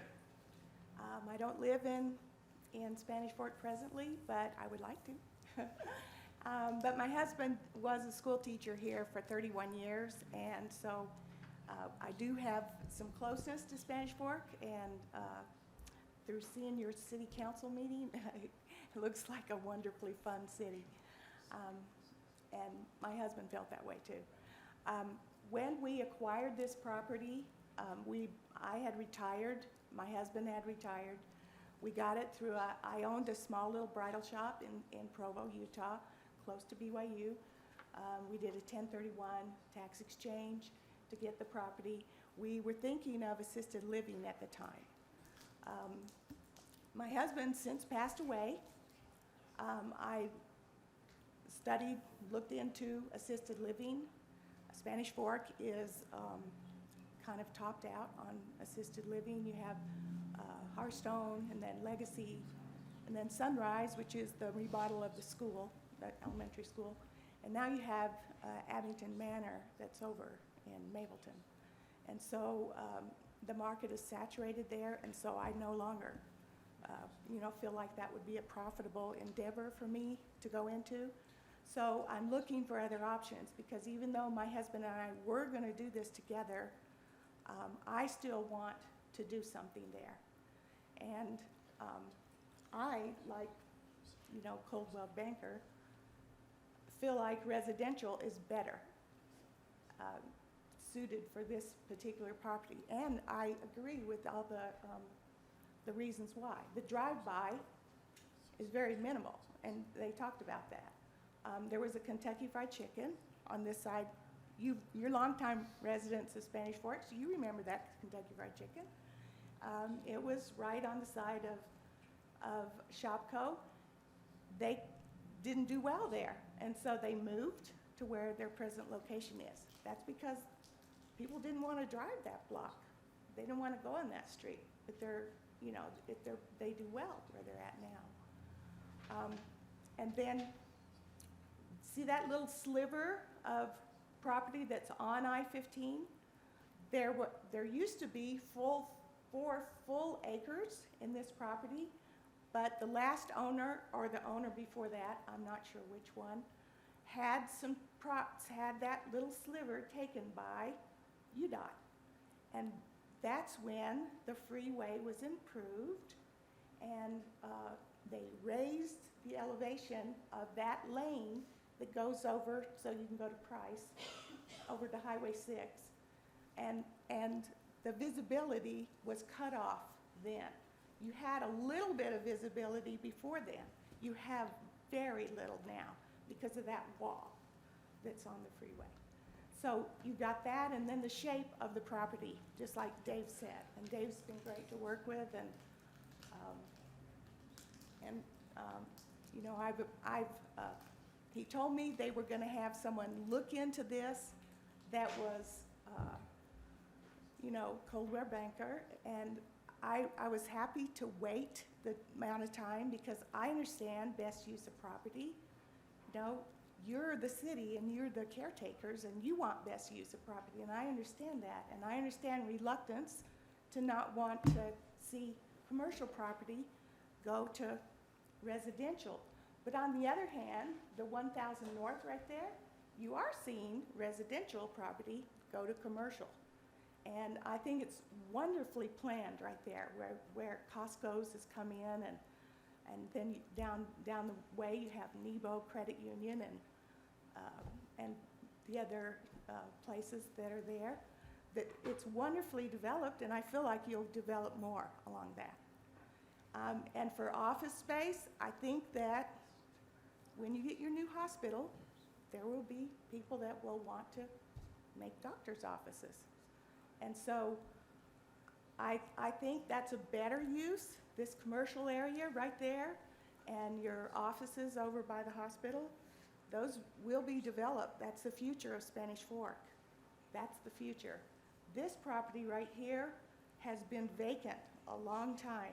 There is 2 people, my survey company, the engineering Ludlow, has done work for 2 other applicants to Spanish Fork City. I have their names in my folder, but both of them investigated doing something commercial on the property, mostly office, and decided not to.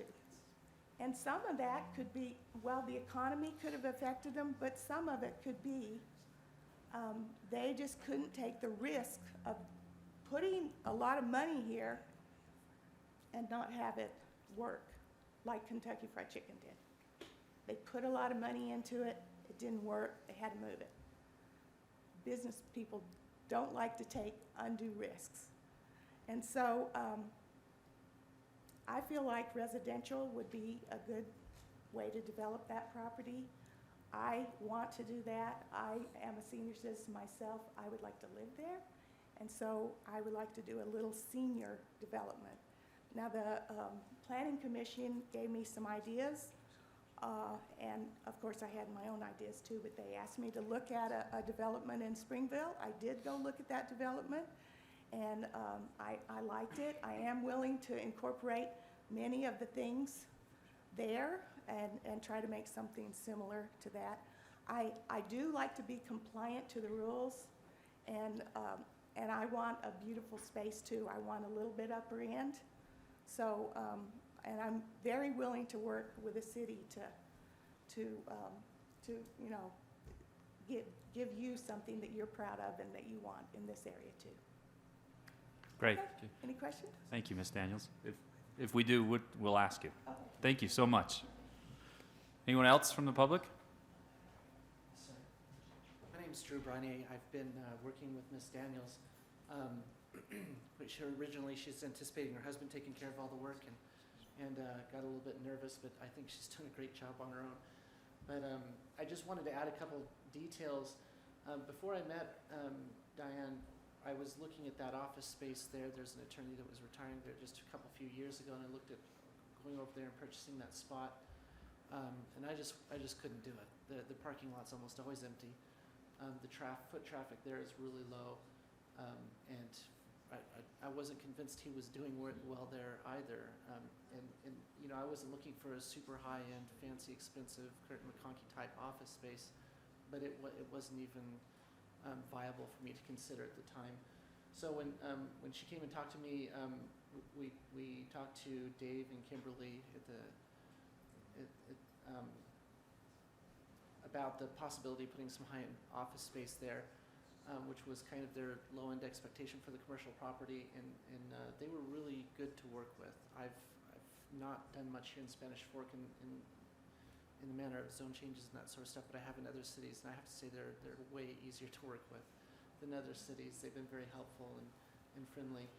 But even looking at that, it just didn't look very viable that there was something there. So I talked to Diane about doing something that was maybe a little bit more high-end, that would look really nice, that would fit with the city's goals to beautify. Anybody who's been around here for a couple of years can see that somebody's been pushing pretty hard to make really nice-looking commercial properties and so forth. We have an initial site plan, but the vision there is to have a gated community, about 22 units, maybe 20, depending on what everybody decides is best for that property. Thrown in a couple different options there as far as configuration to try and get as much greenery as possible to allow a walkway from some of the buildings down to that 900 North address to keep the wall next to the Shopco area and to build it out really nicely. So I think it far from being the kind of eyesore that it could be now, and there's a lot of older buildings around that area, it might end up being a very beautiful project. I think it'll look good. And speaking with Diane, she's been very open to try and beautify it, make it look a little bit nicer than you might expect over in that neighborhood. So I think it's a good proposal, and I think it'll continue to be a benefit for the community. And I would second, third, and fourth Dave's opinion. I just don't see much commercial or office space viability in this parcel. And this is probably the next best thing we're going to get. One more thing, I guess, to mention is our initial vision for this is to do a single-story units for retired folks. So it won't be built up high. It won't be something that you'll make a big impact on the visibility from the freeway either. It'll still be a single-story complex because senior citizens aren't going to like a lot of stairs anyway. So just one small other factor. Thank you. Thank you. Anyone else? Hi, my name is Jasmine George. I am a real estate agent. I've been in the real estate industry for about 8 years. I currently work for Ponderosa Properties. I've been talking to Diane about this project for a little over a year. When I first went and drove by the property, my first thought actually was that I couldn't believe it was zoned commercial. I think that this is a much better use of the property as well. Thanks. I have complete faith in the idea. I think that it would add value to your community, but I also have a lot of faith in Diane. She is a very smart businesswoman. I don't think she would want to do this if she didn't think it was going to be profitable. Yeah, I just have faith in her and in her idea.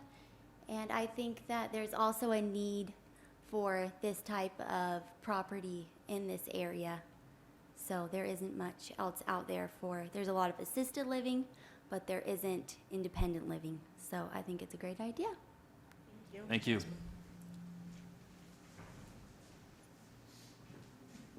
Hi. I'm Melinda Runk. I'm Diane's daughter. I just wanted to represent our family and tell you that we support her.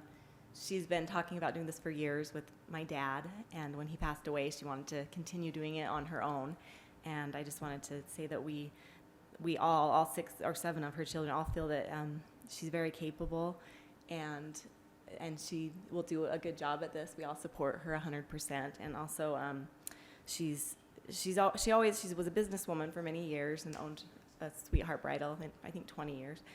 And when she, has a problem that she needs to fix, she always goes to the right people to help her. She has talked to my neighbor. He's a developer, in Orem, and she's talked to him a number of times about this project, and he's offered to lend his support and his expertise and help her out. And so I think she'll do a good job, and I just hope you'll give her your support. Thank you. Thank you.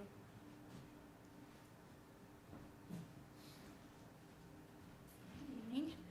My name's Linnell Smith, and I'm the Director of the Housing Authority of Utah County. And I just want to provide a little bit of education about my purpose being here. The Housing Authority was created as a special service district under Utah state law in 1973. And our primary mission is to help provide affordable housing opportunities for those in need in the community. And affordable means not paying more than 30% of their income for rent. Just as you would get a mortgage, you wouldn't pay more than 30% of your income for the mortgage payment. We serve individuals and families who make below 80% of the area median income.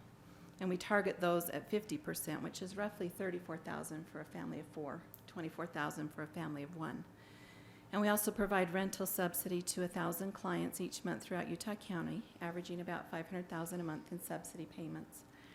We also own 178 rental units in American Fork, Linden, Orem, Springville, 10 here in Spanish Fork, and Payson that we rent out to qualified individuals. And we actually have a duplex just right there on 9th North, across the street from this project. In 2015, there was a housing needs assessment conducted by the Consortium of Cities and Counties, of which Spanish Fork City is a member.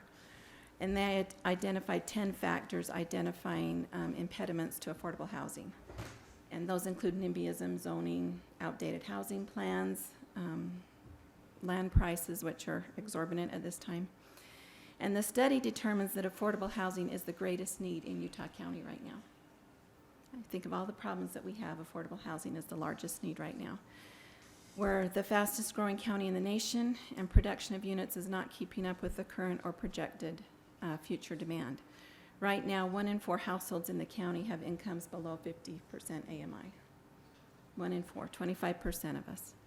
These households are likely to be renter households, and they're usually protected classes due to their age, race, gender, etc. Between 2015 and 16, there are 20 new large complexes being built, 3,100 units in the county. None of them are affordable. The average going price for a 2-bedroom, 1-bath unit is $1,200 a month. There are several local and federal programs in Utah County, such as the housing authorities, that provide rental assistance to about 5,000 households. But there's still a projected need of about 9,200 in the county right now that need affordable places to live. Our agency alone has a waiting list of over 4,000 clients. In Spanish Fork City right now, we provide subsidy to 96 households, averaging about $51,000 a month in subsidy. And we have another 270 on our waiting list that live in Spanish Fork right now that need assistance. The average income annually from these households is about $15,000. 35 are receiving Social Security, 3 are on welfare, not a lot. 19 have child support listed as their major source of income, and 38 are working. Employers such as Walmart, Shopko, Nebo School District, Revere Health, fast food, temp agencies, and then your laborers, concrete laborers, construction. Average household demographics are 38 years old with 2 kids, and the average length of time on subsidy is only 3.5 years. So it's not a lifetime program as some people think. Spanish Fork City has a master plan which is updated in 2011, and it does have a moderate income housing element as required by state law. And you project in that plan that there's a surplus of affordable units. You also expect unprecedented growth to continue, anticipating the city will need to take steps to ensure that people of all income groups will have the ability to live in Spanish Fork City in the future. The Housing Authority of Utah County is the authority that serves your city, and we want to work with you to provide affordable housing opportunities for every member in your community, which may include Sylvia, a 70-year-old living in her own home. Her husband passes away, leaving her a large home to care for by herself. Due to his extreme medical expenses, she no longer has any equity in the home, and she cannot continue to live there. She's discouraged and frightened to find she cannot afford to rent an apartment on her own limited income of $1,000 a month. Or Cindy, who is a stay-at-home mom who suddenly became a single parent of 5 after 15 years of marriage. Her ex-husband doesn't pay court-ordered child support, and her mother has allowed her to stay with her temporarily, but the small 2-bedroom a place is not adequate for them. She wants to go to school to gain some skills to support her family. She qualifies for welfare for a limited amount of time, and she's found an apartment that's suitable for her family, except for the $1,500 a month rent. So as new developments are approved, such as this, we encourage city leaders to include affordable housing components in that process. I commend you for thinking outside the box, and even though you're concerned about changing your commercial to residential or mixed use, I commend you for at least taking that approach to see what could be. Some of those ideas include density bonuses, large employers involved in contributing to workforce housing, reducing impact fees for affordable housing developers, using your RD funds as a soft second loan on the property that could be forgiven over time to assist in developing affordable housing, or encouraging developers to set aside a percentage of each development as being affordable, nobody paying more than 30% of their income.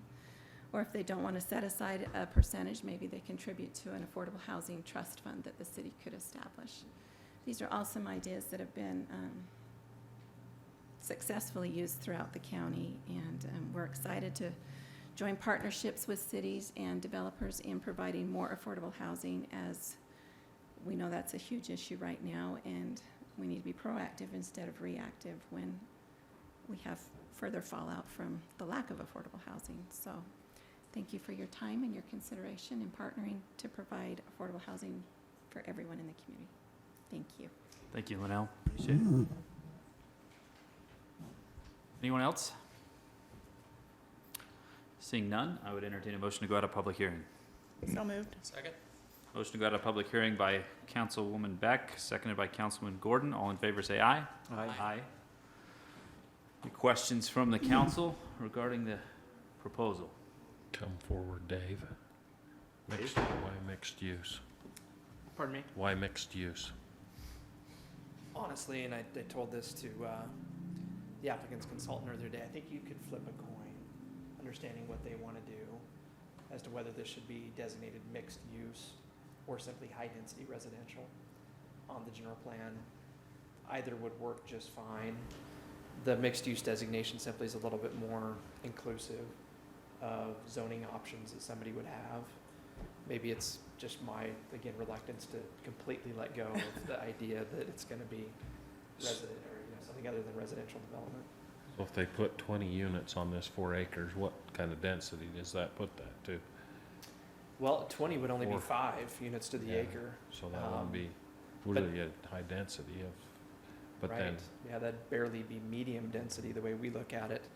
And honestly, one of the things that we talked about with the Planning Commission is a concept that would probably involve doing something closer to 8 units to the acre than 5.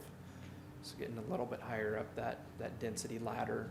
I think I mentioned the project in Springville that we've looked at a couple of different times with the Planning Commission that we think is a good model. Probably not something that you replicate identically here, but it's at about 8 units to the acre, main floor living, like what the applicant has discussed doing. And I think the Planning Commission simply thinks it's a great looking project. It's aged very well. So that, I think we're certainly open to the idea of higher density than 5 units to the acre. You mentioned a broad range of things that can come with this change. Is there anything, well, if the mines were changed down the road and it were something else other than housing, what does that broad range include that could potentially be a scary thing for you? I know you've thought about this question. I think the thing typically that would be the most concerning for a neighborhood would be the residential development. It seems to be the multifamily residential development proposals are the things that generate the most angst among neighbors, at least. I typically don't have that perspective. But right now, for example, with the commercial designation, somebody could do any type essentially of retail use or professional office use. And really with the mixed use designation, we're simply saying you can do any kind of retail use or professional office use and a little bit higher density residential use. So you're kind of just adding that component to the mix. Our mixed use, by way of the semantics, isn't like what maybe a pure land use planner would use that phrase to describe, which is different uses cohabitating in the same structure. It's more a matter of, we don't know exactly what the best fit is. So for example, for these blocks over here, as you're transitioning from what really is kind of our retail core on the north end of the city down into neighborhoods that are predominantly single-family homes, we know there will be a transition between those pretty distinct land uses, and it'll probably be a mixture of different uses in there that'll create that transition, and it'll evolve over time. So that's more what we've used that phrase mixed use to kind of connotate. You'd see a variety of different things in an area instead of different uses in a structure. Thank you. Anything else? Density, I think, is one of those things that's relative, and we certainly have a standard with our general plan and things of what we see as high density. Just for information, for those that might be watching on TV and look at it, or those that might be gun shy to high density. In Pharr, Texas, there is a Sunset Senior Village, identical name, that's being built. This development consists of an 80-unit multifamily residential community for residents 62 years and older, and it's on 3.25 acres. Oh, wow. So now, granted, there are stairs, obviously, and this is not what's being proposed, but I think it's important for people to look at and realize, you know, density is in the eye of the beholder, and right now the city is the beholder, and we, as a city, have certain standards as far as what's high density, what's not. What's being proposed is not an 80-unit facility. So you could make the argument that it's not high density, even if it goes to the 8 units versus the 5.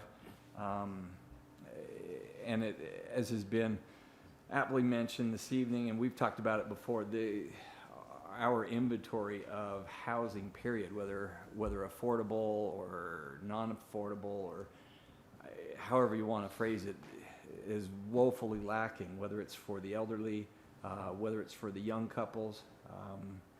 And so I just as a point of discussion, I don't see a problem with a facility like this. You know, retail, for what's been mentioned, you know, I don't even drive back there much, period, whether it's for retail or anything. So I certainly see that, but You obviously need to go to Casa Salsa and try their salsa. That was going to be my comment, but I thought, is that appropriate to ask Diane how much she likes homemade salsa? Because living next door to Casa Salsa will be a bonus. Well, and I get that far, and then I turn around and go back out. I'm already back behind everything if I'm going to go there. So, you know, I don't know that there will be much backlash should this pass, or people talking, but I think it's important to realize, you know, high density, I don't see this as high density. And I see this as a good use of the area. If anything, for the residents, it'd be nice and quiet because they're in a bowl with the freeway up above them, I think. Nice night's rest. I think the residents in that area would like to see it developed. It's a long time being needing something there, so. Been trees and weeds for a long time. Yeah. I appreciate it being said that there's fourplexes and duplexes right across the street there of homes that have been used in multifamily scenarios, and I commend you, Mrs. Daniels, for working on this and taking the time and going through the process. Linnell, appreciate your insight of what we have in Spanish Fork and what we need more of, to what Councilman Scobes talked about. You see it as something that you know, we're trying to err on the side of private property rights and your property, and being able to develop that property in a way. And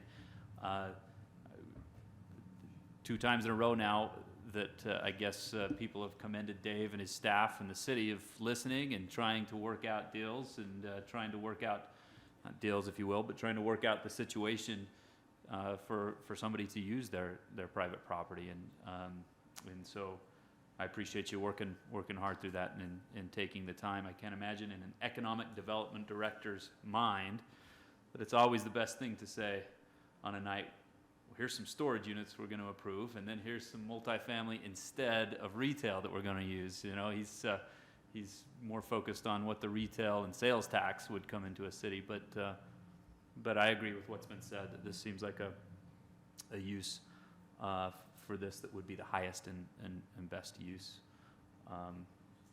Hopefully with what changes we've made further on the north end of Main Street with truck traffic to PDM in the future, that you hopefully wouldn't experience some of the angst that some people on that road have had of trucks that go in and out of PDM. So that's a timing issue that I think the city has helped maybe solve for that project as well. So appreciate you sticking with it.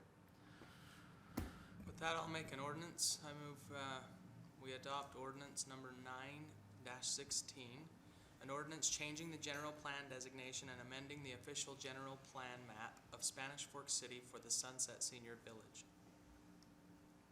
Second. Motion made by Councilman Gordon, second by Councilman Scobes. This will be a roll call vote. Councilwoman Beck. Aye. Councilman Gordon. Aye. Councilman Mendenhall, aye. Councilman Scobes. Aye. Councilman Argyle. Aye. That passes unanimously. Thank you. Thanks again for sticking with it. Next, new business. Item A, ordinance 1016, amending the use of fireworks in the city.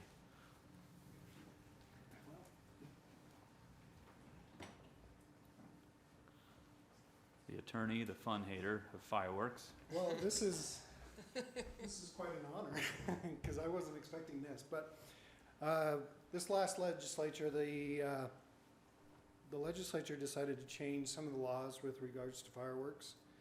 Since we already missed the 4th, we do have Fiesta Days coming up, so we will have more fireworks over the 24th.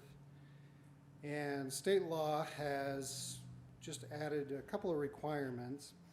Our ordinance already restricted somewhat. We are allowed by state law to restrict certain areas where fireworks go. But this puts a little bit more restrictions on people who sell fireworks. So those retailers that put up the little shacks and things like that outside to sell them, basically just to make sure they're legitimate businesses. So they have to be licensed. They have to, in order to be licensed, they have to be licensed through the state, but they have to also comply with any state law requirements on those, and then provide the city with proof of insurance. In case of fire or thefts or things like that, that they are insured. And then we will require them to cover costs for city inspections and things like that, because we will have to send people out and make sure that everything's looking for it. Perfect. Any questions? Wanting an ordinance to comply with state law. State now. law. Yeah. Okay. Any questions for Jason? No. I would entertain a motion. I move that we approve ordinance 10-16, amending the use of fireworks in the city. I'll second that. Motion by Councilman Scobes, second by Councilwoman Beck, amending the use of fireworks in the city. This says roll call vote as well. Councilman Argyle. Aye. Councilman Scobes. Aye. Councilman Mendenhall, aye. Councilman Gordon. Aye. Councilwoman Beck. Aye. That passes. Resolution 16-6, amending the Spanish Fork Employee Personnel Manual. Item B, the one and only Tyler Jacobson. Hey, good evening. Thanks for letting us address you tonight. There are 3 changes you may have seen that we propose be made to the personnel manual. The first is relatively small. It has to do with the way that we pay the firefighters in town. Just a couple of small words that were changed in there to make it possible to change from the way we were paying before to the way we're paying now. So just to give you an overview of that, we're paying strictly a stipend, but the firefighters came to us and said we'd like a more equitable way to pay the firefighters, so that those that are coming to the actual calls get some type of compensation for doing that. We can't legally pay them an hourly wage, and so we had to come up with a method of doing that. So now they get a stipend, plus they also receive an amount based on participation and the number of calls that they go to. So we changed the wording just a little bit on that. The second item that you may have seen on there is after a harassment training that we had put on by IRMA that insures the city, we looked in our policy to see if there was anything in there about supervisors dating their subordinates, and there wasn't. So we are proposing that we change that and put in to the policy a clause that says that supervisors can't date their subordinates. And then the third thing is that we proposed that Steve Money actually really had a great entrance there a little while ago on his horse. And it really made me think of how we were changing the personnel policy manual. He doesn't have a cell phone. He still thinks the Pony Express is supposed to deliver the mail. And so that's why he came in on the horse. So one of the changes we're proposing will actually help a lot, because you heard how loud that was every time Steve comes in. Hey, he's retiring in a couple months, so maybe we don't need to make the change. Maybe we don't. No.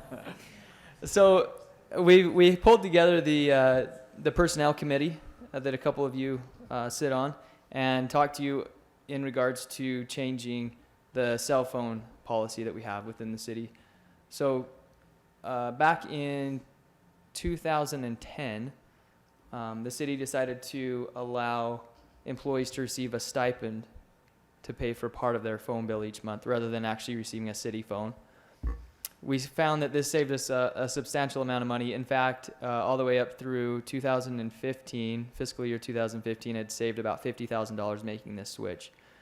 So we had about 120, in 2015, we had about 120 employees that were receiving the stipend for their phone, and about 30 to 40 that were still on the city plan. And we saved about $15,500 last year, compared to what we would have been paying had everybody still been on the city plan. One of the things we didn't take into account back in 2010 when we made this change was that all we accounted for was a service plan for their phone. We didn't talk about the actual device, the mobile device. So we've had, since that time, some discussion about should we provide a little bit towards paying for an employee that's not on the city cell phone plan towards paying for their actual device. And so we're proposing that we change the amounts that are paid for the different levels of stipend to include some money in there to go towards the price of a phone. Do you have any questions? Anything you want to? What's that? No, I'm sorry. So there are 5 tiers. Tier 1, you'll notice, isn't changing at all. It's staying at $10 because it doesn't require the issuance of a city cell phone. So that's a tier that doesn't necessarily need it. The next 2 tiers, 2 and 3, would go up $3 per month, and then the tiers 4 and 5 would go up $14 a month. The reason for the difference between 2 and 3 going up $3 and 4 and 5 going up that $14 is because 2 and 3 don't require a smartphone, whereas the other levels 4 and 5 would require the use of a smartphone, which costs more money. So, any question? Okay, thank you. Thanks, Tyler. Thank you. Saving the city money, substantial amounts of money. That's a good deal. Any questions or a motion? I'll make a motion to approve Resolution 16-06, amending the Spanish Fork City Employee Personnel Manual. Second. Motion by Councilwoman Beck, second by Councilman Gordon, of Resolution 16-6, amending the Spanish Fork City Employee Personnel Manual. Roll call vote. It says again, Councilperson Beck? Aye. Councilman Gordon? Aye. Councilman Mendenhall? Aye. Councilman Scobes? Aye. Councilman Argyle? Aye. That passes. Item C, SFCN Business Network Requirements, John Bocut. Hello again. Welcome back. Hasn't been that long, really. So what I want to talk to you about is the business network. We've made we're preparing to make some major changes to this. I don't know how much you knew about what we were doing, but before, when we were doing business networks, the business network, it was very custom to each business. We've kind of outgrown that. It really isn't a good answer, but for some businesses, it wasn't enough with the cable modem situation. It wasn't enough service. We also had some wireless customers, and we had some that we actually ran fiber to that business. But we just don't have the staffing to really keep maintaining all of these different types of networks. And what we need to do is get all of those under one umbrella. And that umbrella is this great fiber optic network that we are creating. And we already have a single node, in the business network, so there's already node 67, which is a business network. So it's an amazing, fast solution, and we think it is going to be, for almost all of our customers, the right solution for them to do, is to go onto this network.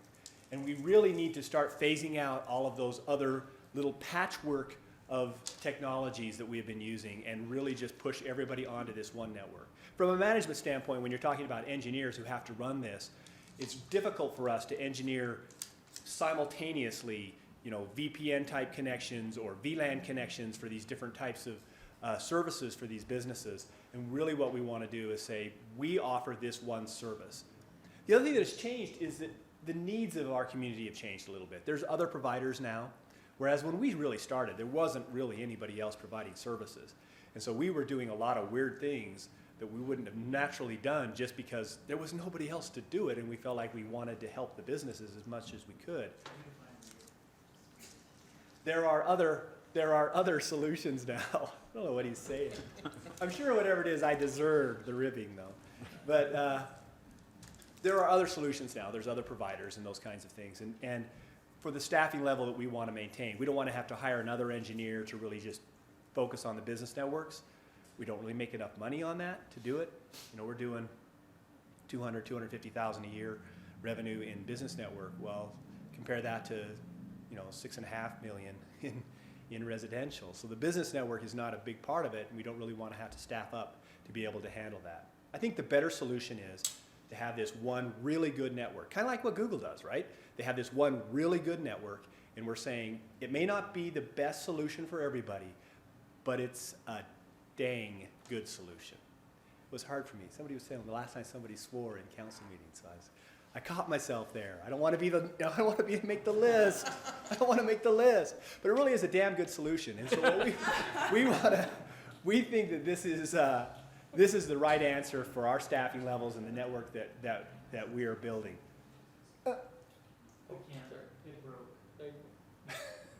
Okay. So what we've done is we've come up with some additional pricing. This is new pricing. It supplements the pricing that we already have, and this is for our fiber network. So we have, if you can click on that link, it'll actually show you, and that's not it.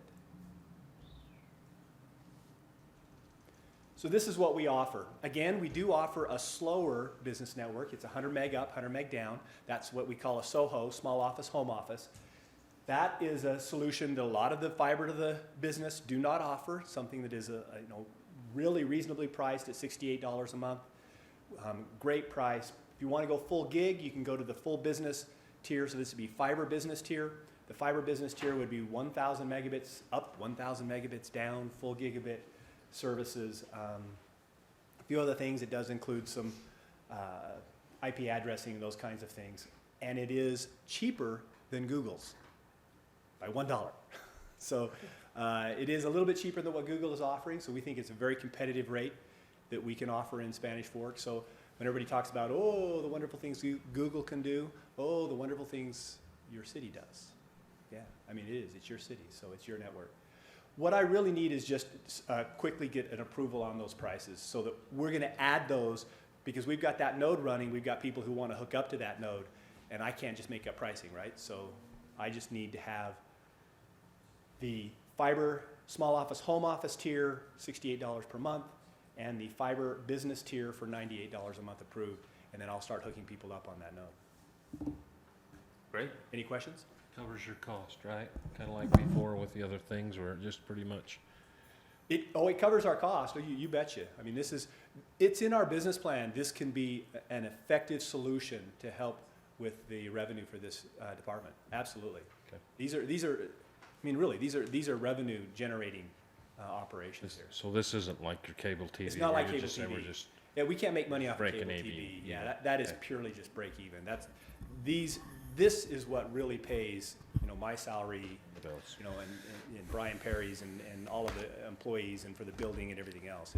It's not cable TV, it's really the internet. And it's good to also remember, it's not just money that comes in, but this is a heavy technology driven, and so it might make a lot of money today, which we might sit on or save, and then we have heavy capital investment like we're doing right now to the system anyway. So it generates a lot of revenue. A lot of that revenue eventually gets put back into the system as we have to upgrade nodes, upgrade hardware, routers, and servers and whatnot within the head end. That leads to a story to a business that's actually in 67 that he had a business in Provo, and one of the reasons he brought his business to Spanish Fork. He told me this on the phone. One of the reasons he brought his business here was because he knew about the network that we had and the things that we were doing in Spanish Fork. iProvo, of course, really struggled and eventually was bought by Google, but he knew that Spanish Fork was one of the successful ones and came to our town because of that. And that happens, and that's what Seth is speaking to. And we were pretty excited when he told us that, because as far as I've heard, that's our first documented, if you will, business that said, I came because of your fiber network. There are probably others here and there. This isn't a small employer. This company was in Provo. They were also in Arizona. They consolidated everything and are coming to Spanish Fork right now. They should be opening soon. End of July. More than we realize. Yeah, it's just, we think it this was does. one where we've got them. Yeah. He was on the phone with me, and we're talking about what we could do for him, and so it was good for us. We've had others where they said, John came and said, this is what we can do, and they said, wow, you guys are amazing, this is great, but they were already here. But this was one that said, I came because of what you're doing. But this type of thing would aid in economic Oh, development. it absolutely does, Absolutely. yeah. And we'll do it we've been more and talking more. to Dave about We'll do it more business and more. parks and the kinds of services, and having this one service really rolls into that well. You're not going to always get the Walmarts and the Costcos, right? Because they have large national contracts with these large providers, with fiber optic networks that go beyond Spanish Fork. Our fiber optic network is pretty much in our town, right? So that's not really what you're going to get, but you can have this really cool, effective, fast fiber optic network that you can offer to these people at an incredible price and really help and drive your economic development. The part of this that has been said before, and John, you can speak to this more than me, obviously, but we have a city here that's grown in the last 10, 12 years, nearly doubled in size. So we have 20,000 nearly new residents here that have come after SFCN was a part of Spanish Fork, right? And so I think some of those newer people, a lot of them seem to live up by me and stuff, and I'm always explaining, well, you should see, what is this and what's it about and everything. The neat thing is the vision of you and the city of realizing this is not just a service, it's a utility, right? Yeah. 15 years ago, would you know, email, the internet, everything we do via this utility, was it a utility? You didn't know where it was going to go 15, 20 years ago, but Spanish Fork, when people start saying, well, should government be competing with private business in some sense or something, this is a utility that was not offered in Spanish Fork. And when we asked companies to say, we need this in Spanish Fork, we are going to need, not for the residents, not only for the residents, but for the businesses, you were told to pound sand and we'll get it to you when we get it to you. But instead, Spanish Fork takes it by the reins and gets it done, and we had to. It's a national success. You would be a second-class city if you didn't have, and we're starting to see that. I mean, there are cities that don't have high-speed internet, and it's a real problem for those cities. And they're looking, some of them I know of, we got to talk to their councils, and they're struggling trying to get some high-speed in there. So, it has been huge for Spanish Fork. It was necessary, and remember, we don't take tax dollars. You're not paying unless you're a customer. It's really a cooperative, and sometimes people forget that. They think that we're, and actually the reverse is true. We put back into the general fund. So we make money, we put back into the general fund. We do not use tax dollars. This is a cooperative, and we can keep our prices low, we can keep them competitive, we can make sure that we're able to expand. Obviously, we can upgrade our system. This is a huge upgrade, And it just doesn't get any bigger of an upgrade, and yet we're going to do this, and we're going to do it off of the revenue that we're making off of the existing I think it's plan. pretty interesting. You think back at the turn of the 18th into the 1900s, when electricity was being brought to places. At that time, I'm sure the guys that had it said, "Wow, this is neat," but they could have lived Candles without still it. work. Their stove still worked without the power, and their lights, their lanterns worked just fine, and it was not a necessity. And I don't know what the time frame was for them to realize, wow, this is almost indispensable. Maybe it was when they got their first washing machine. That might have turned at least some heads, but at some point, the electricity became a necessity and a utility, like you said. And I think we're starting to hit that in the world today, where in 1995 to 2005, the internet was not really a necessity, but it's becoming more and more a part of what drives not just commerce, but even drives life. And we really are positioned as a community far beyond any city in the state and among few in the nation, which is a great Absolutely. place to be. Yeah, here we go. You have to remember, the telegraph, That's right. Yeah. What were you going to say? the telegraph came long before electricity. Right. Communicated, Yeah. so we needed the communication Yeah. first. Yeah. Yeah, you're And right. to send on there were some amazing visionaries. You understand that, right? This wasn't me. This was Dave Euler. This was the council at the 2000s that really understood and had the vision of what this was going to be for our community. I was just lucky to be here and work with you guys and work for this community, because it is amazing. And I reap the reward from that, because I go to these conferences and I talk to people, and they're just amazed at what we've done. And you don't get to feel that as often as I do, but it is cool. Pretty neat night when, like Brandon mentioned, Rex Woodhouse is a councilman that was first in the discussions of getting a network, and now he's the grand marshal of the parade. Yeah. And now we're talking about how we can take That's care of right. businesses all over town. So pretty neat thing. And The vision huge of this success. community is amazing. Yeah. It really is, in a lot of areas, not just in our network, right? Thanks, John. Thank you, John. Appreciate it. Thank you. We need an approval of the business internet tier rate structure there that you see in the red. There it is. And I would entertain a motion to do that. I'll make a motion to approve the business network requirement. Is that The fiber small office, home office. the fiber off? The what? red stuff. Oh, okay.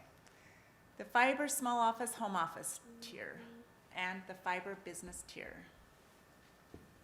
At the associated prices. Second. Motion by Councilwoman Beck, second by Councilman Scobes. All in favor, say aye. Aye. Any opposed? That is approved. Thank you. Thanks, John. Item E, Finley Pressurized Irrigation Agreement. G. Actually, D. Oh, D, water rate tiers for residents without pressurized irrigation. Okay, in Senate Bill 28 of this legislative session, cities were required to establish a tiered rate for drinking water. With that, a tiered rate was passed in Spanish Fork, but we have a different class of water customer, which is a customer that doesn't have pressurized irrigation to their home. And so because of that, they have to use drinking water on their outside watering. And we bill them at a higher tier than the pressurized irrigation water. So instead of 87 cents per 1,000 gallons, they pay $1.12 per 1,000 gallons for all of their water. Now, right now, the drinking water tiers are $1.14, $1.39, and $2.14.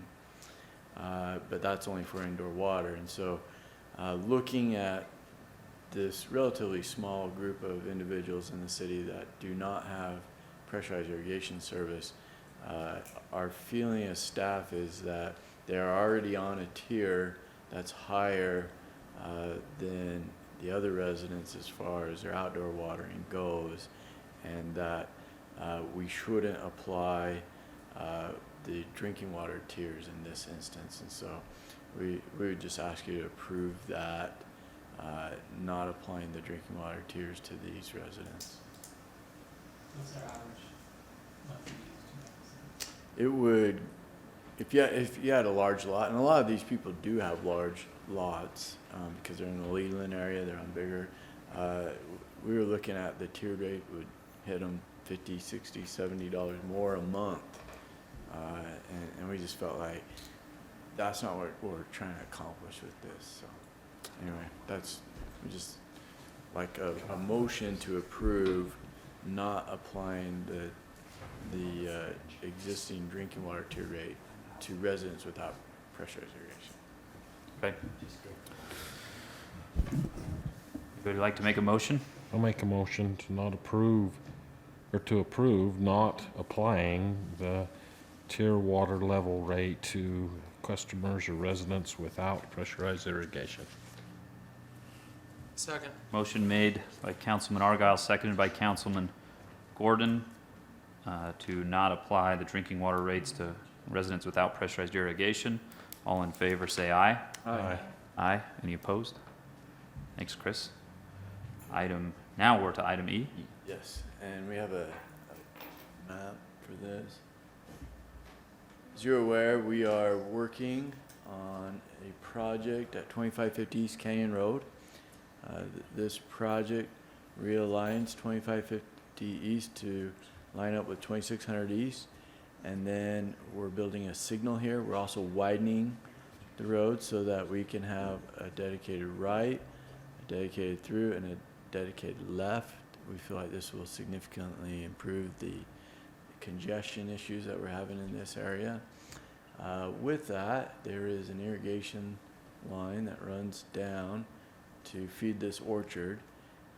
It's very shallow, and in order to get it under the road, we'd have to go with 2 squash concrete pipes to get the capacity, and it's very expensive to do that. And so we have talked to the person who lives here. His name is Finley, and the Finleys are agreeable if we provide some sort of irrigation method through our pressurized irrigation system, that they would lease to us the water that they have, that they're irrigating their land currently with, and then we could deliver that through our pressurized irrigation system. We have some similar agreements like this for that big farm south of Maple Mountain High School, where they do the drip irrigation for the pumpkin patch that they have right here, and that has worked very well. We also have a couple others throughout the city. This is actually a concept that is discussed a lot at the Mount Nebo Water Agency. We want to work together with farming and agriculture to do things that make sense and not have a lot of pipe in the ground that won't be used in the future when land develops, and maybe share pipe use and just put one pipe in the ground and both use it and work together. And so it's a great example of how that can be done, and all that money that would be put into this pipe, which would be wasted money once this develops into some sort of probably a residential development, can just be put into our pressurized irrigation system, and we're not out any water because they would lease us the water that normally would be put on there.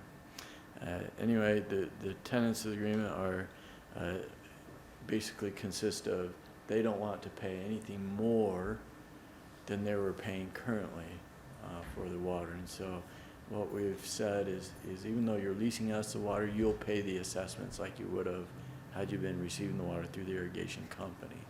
And then we'll provide the water through there. If they use more than that water that they've leased, then we'll bill them at the prevailing pressurized irrigation rate. And so we feel like this would be a really good agreement for the city. The strawberry water is their water though, correct? They're gonna lease it to the city, or are they buying? They would lease it to the city. To the city. It's their water. It is their water, yes. And there's a couple different water. It's in the East Bench Irrigation District. They have Strawberry water. They also have some CEP water. Okay. And they're okay with this? Because last time I visited with Dan, he was, first of all, was paranoid that whatever happened here was gonna take away his water. And the second was, he did not want to go to the pressurized irrigation. And that was what he had expressed to me, that I know that's what they're gonna come and offer me, and you know, it's your water, you make the decision. So obviously, we've talked to them, they're okay with this, and it's not gonna cost them more for us to deliver that water to them. So we actually had this idea in the design phase of this project, and went to him and got the same answer you did. When it came down to building what we had designed so he could receive the water the same way, the water master, J. Merrill Hallam, who used to be the mayor of Spanish Fork, saw kind of how ridiculous this was, and went and met with them and you know, really kind of talked them into this. We all met, and so this is something we wanted to do from the beginning. But and this is a good thing, not to have to spend a bunch of money that would eventually. I think Dan will be there for a long time. I don't think it's going to be a short time thing, but to waste to build a ditch that's not going to be used in the future, I obviously don't want to waste that. Okay. Thanks, Chris. Hooking up to our pressurized irrigation system, he can hook to that on the south side of Canyon Road there, and we don't have to go under the road to get that to him, or what? yeah, we already have it right there. This is Abandon that ditch. We have it already in the road. The agreement that you have is a draft agreement. There are some minor changes that Junior and Dan are working out, but none of them are different than the intent that we talked about. It's mostly just how you phrase things. Okay. With that, it doesn't list in the contract how many acre feet or how many shares you're talking about. Is that? No, the contract is written, so whatever he leases us is what we. It's open to that amount. Thanks, Chris. Motion on the Finley pressurized irrigation agreement. I move that we approve the Finley pressurized irrigation agreement. I'll second it. Motion by Councilman Scobes, second by Councilwoman Beck to approve the Finley pressurized irrigation agreement. All in favor, say aye. Aye. Any opposed? That passes. Item F, proposed reapproval of the preliminary plat for White Rail subdivision. This is the second time we've asked that the city council reapprove the preliminary plat for this project. It simply is a matter of the project having gone a year without having a plat recorded. Still, when we reapprove things, we review construction plans and things like that to make sure everything's in order. In this case, it is. So staff doesn't have any concerns recommending that the project be reapproved in its identical form as to what happened back in August of 2014 when it was last reapproved.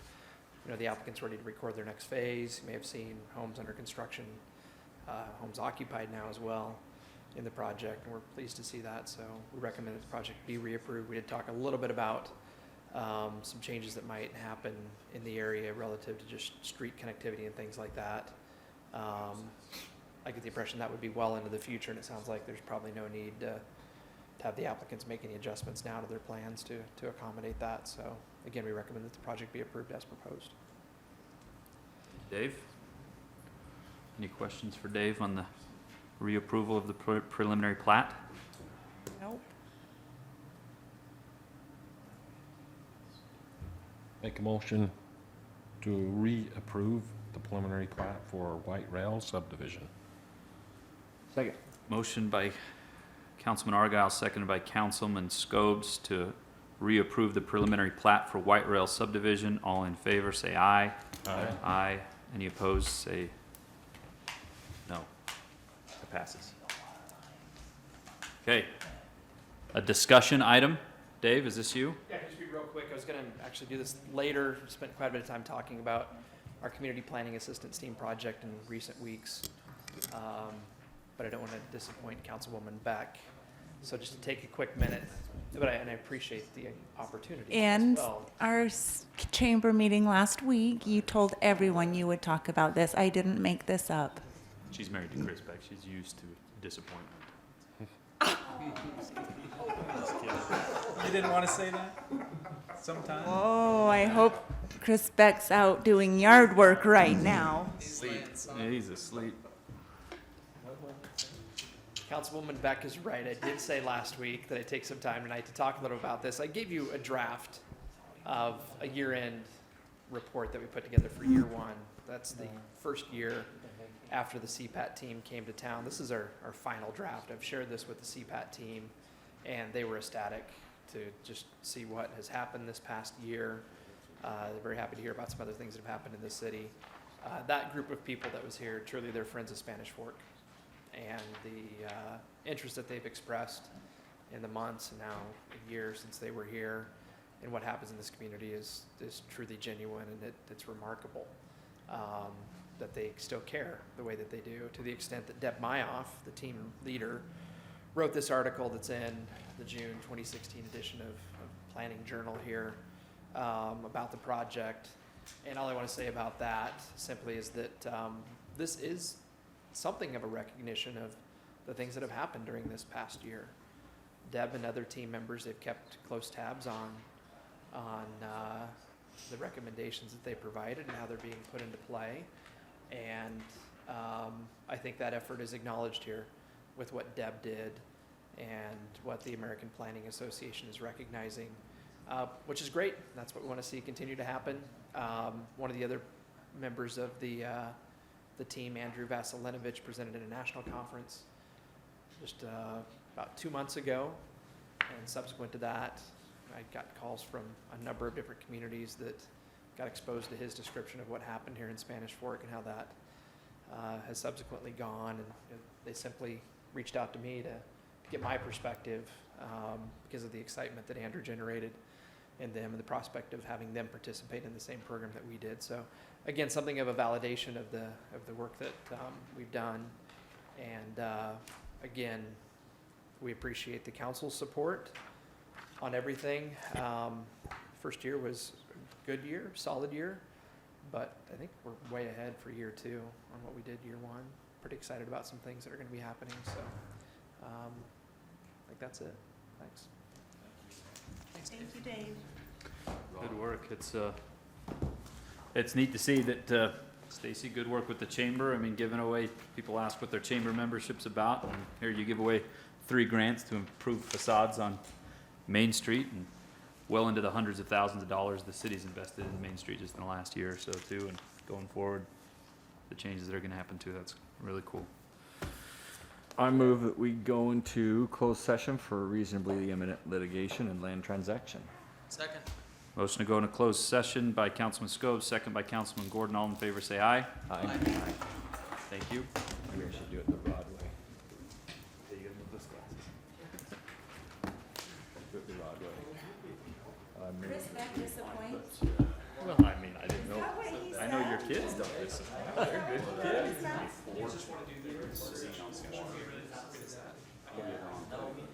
Sure. That's where I gotta go back. Taking a break. It's nice to have. You did good, Mike. Handling all of us so well. What did you say? I started wondering. If you click on that and you type in. Sorry. Envelope coming through. Get through, okay?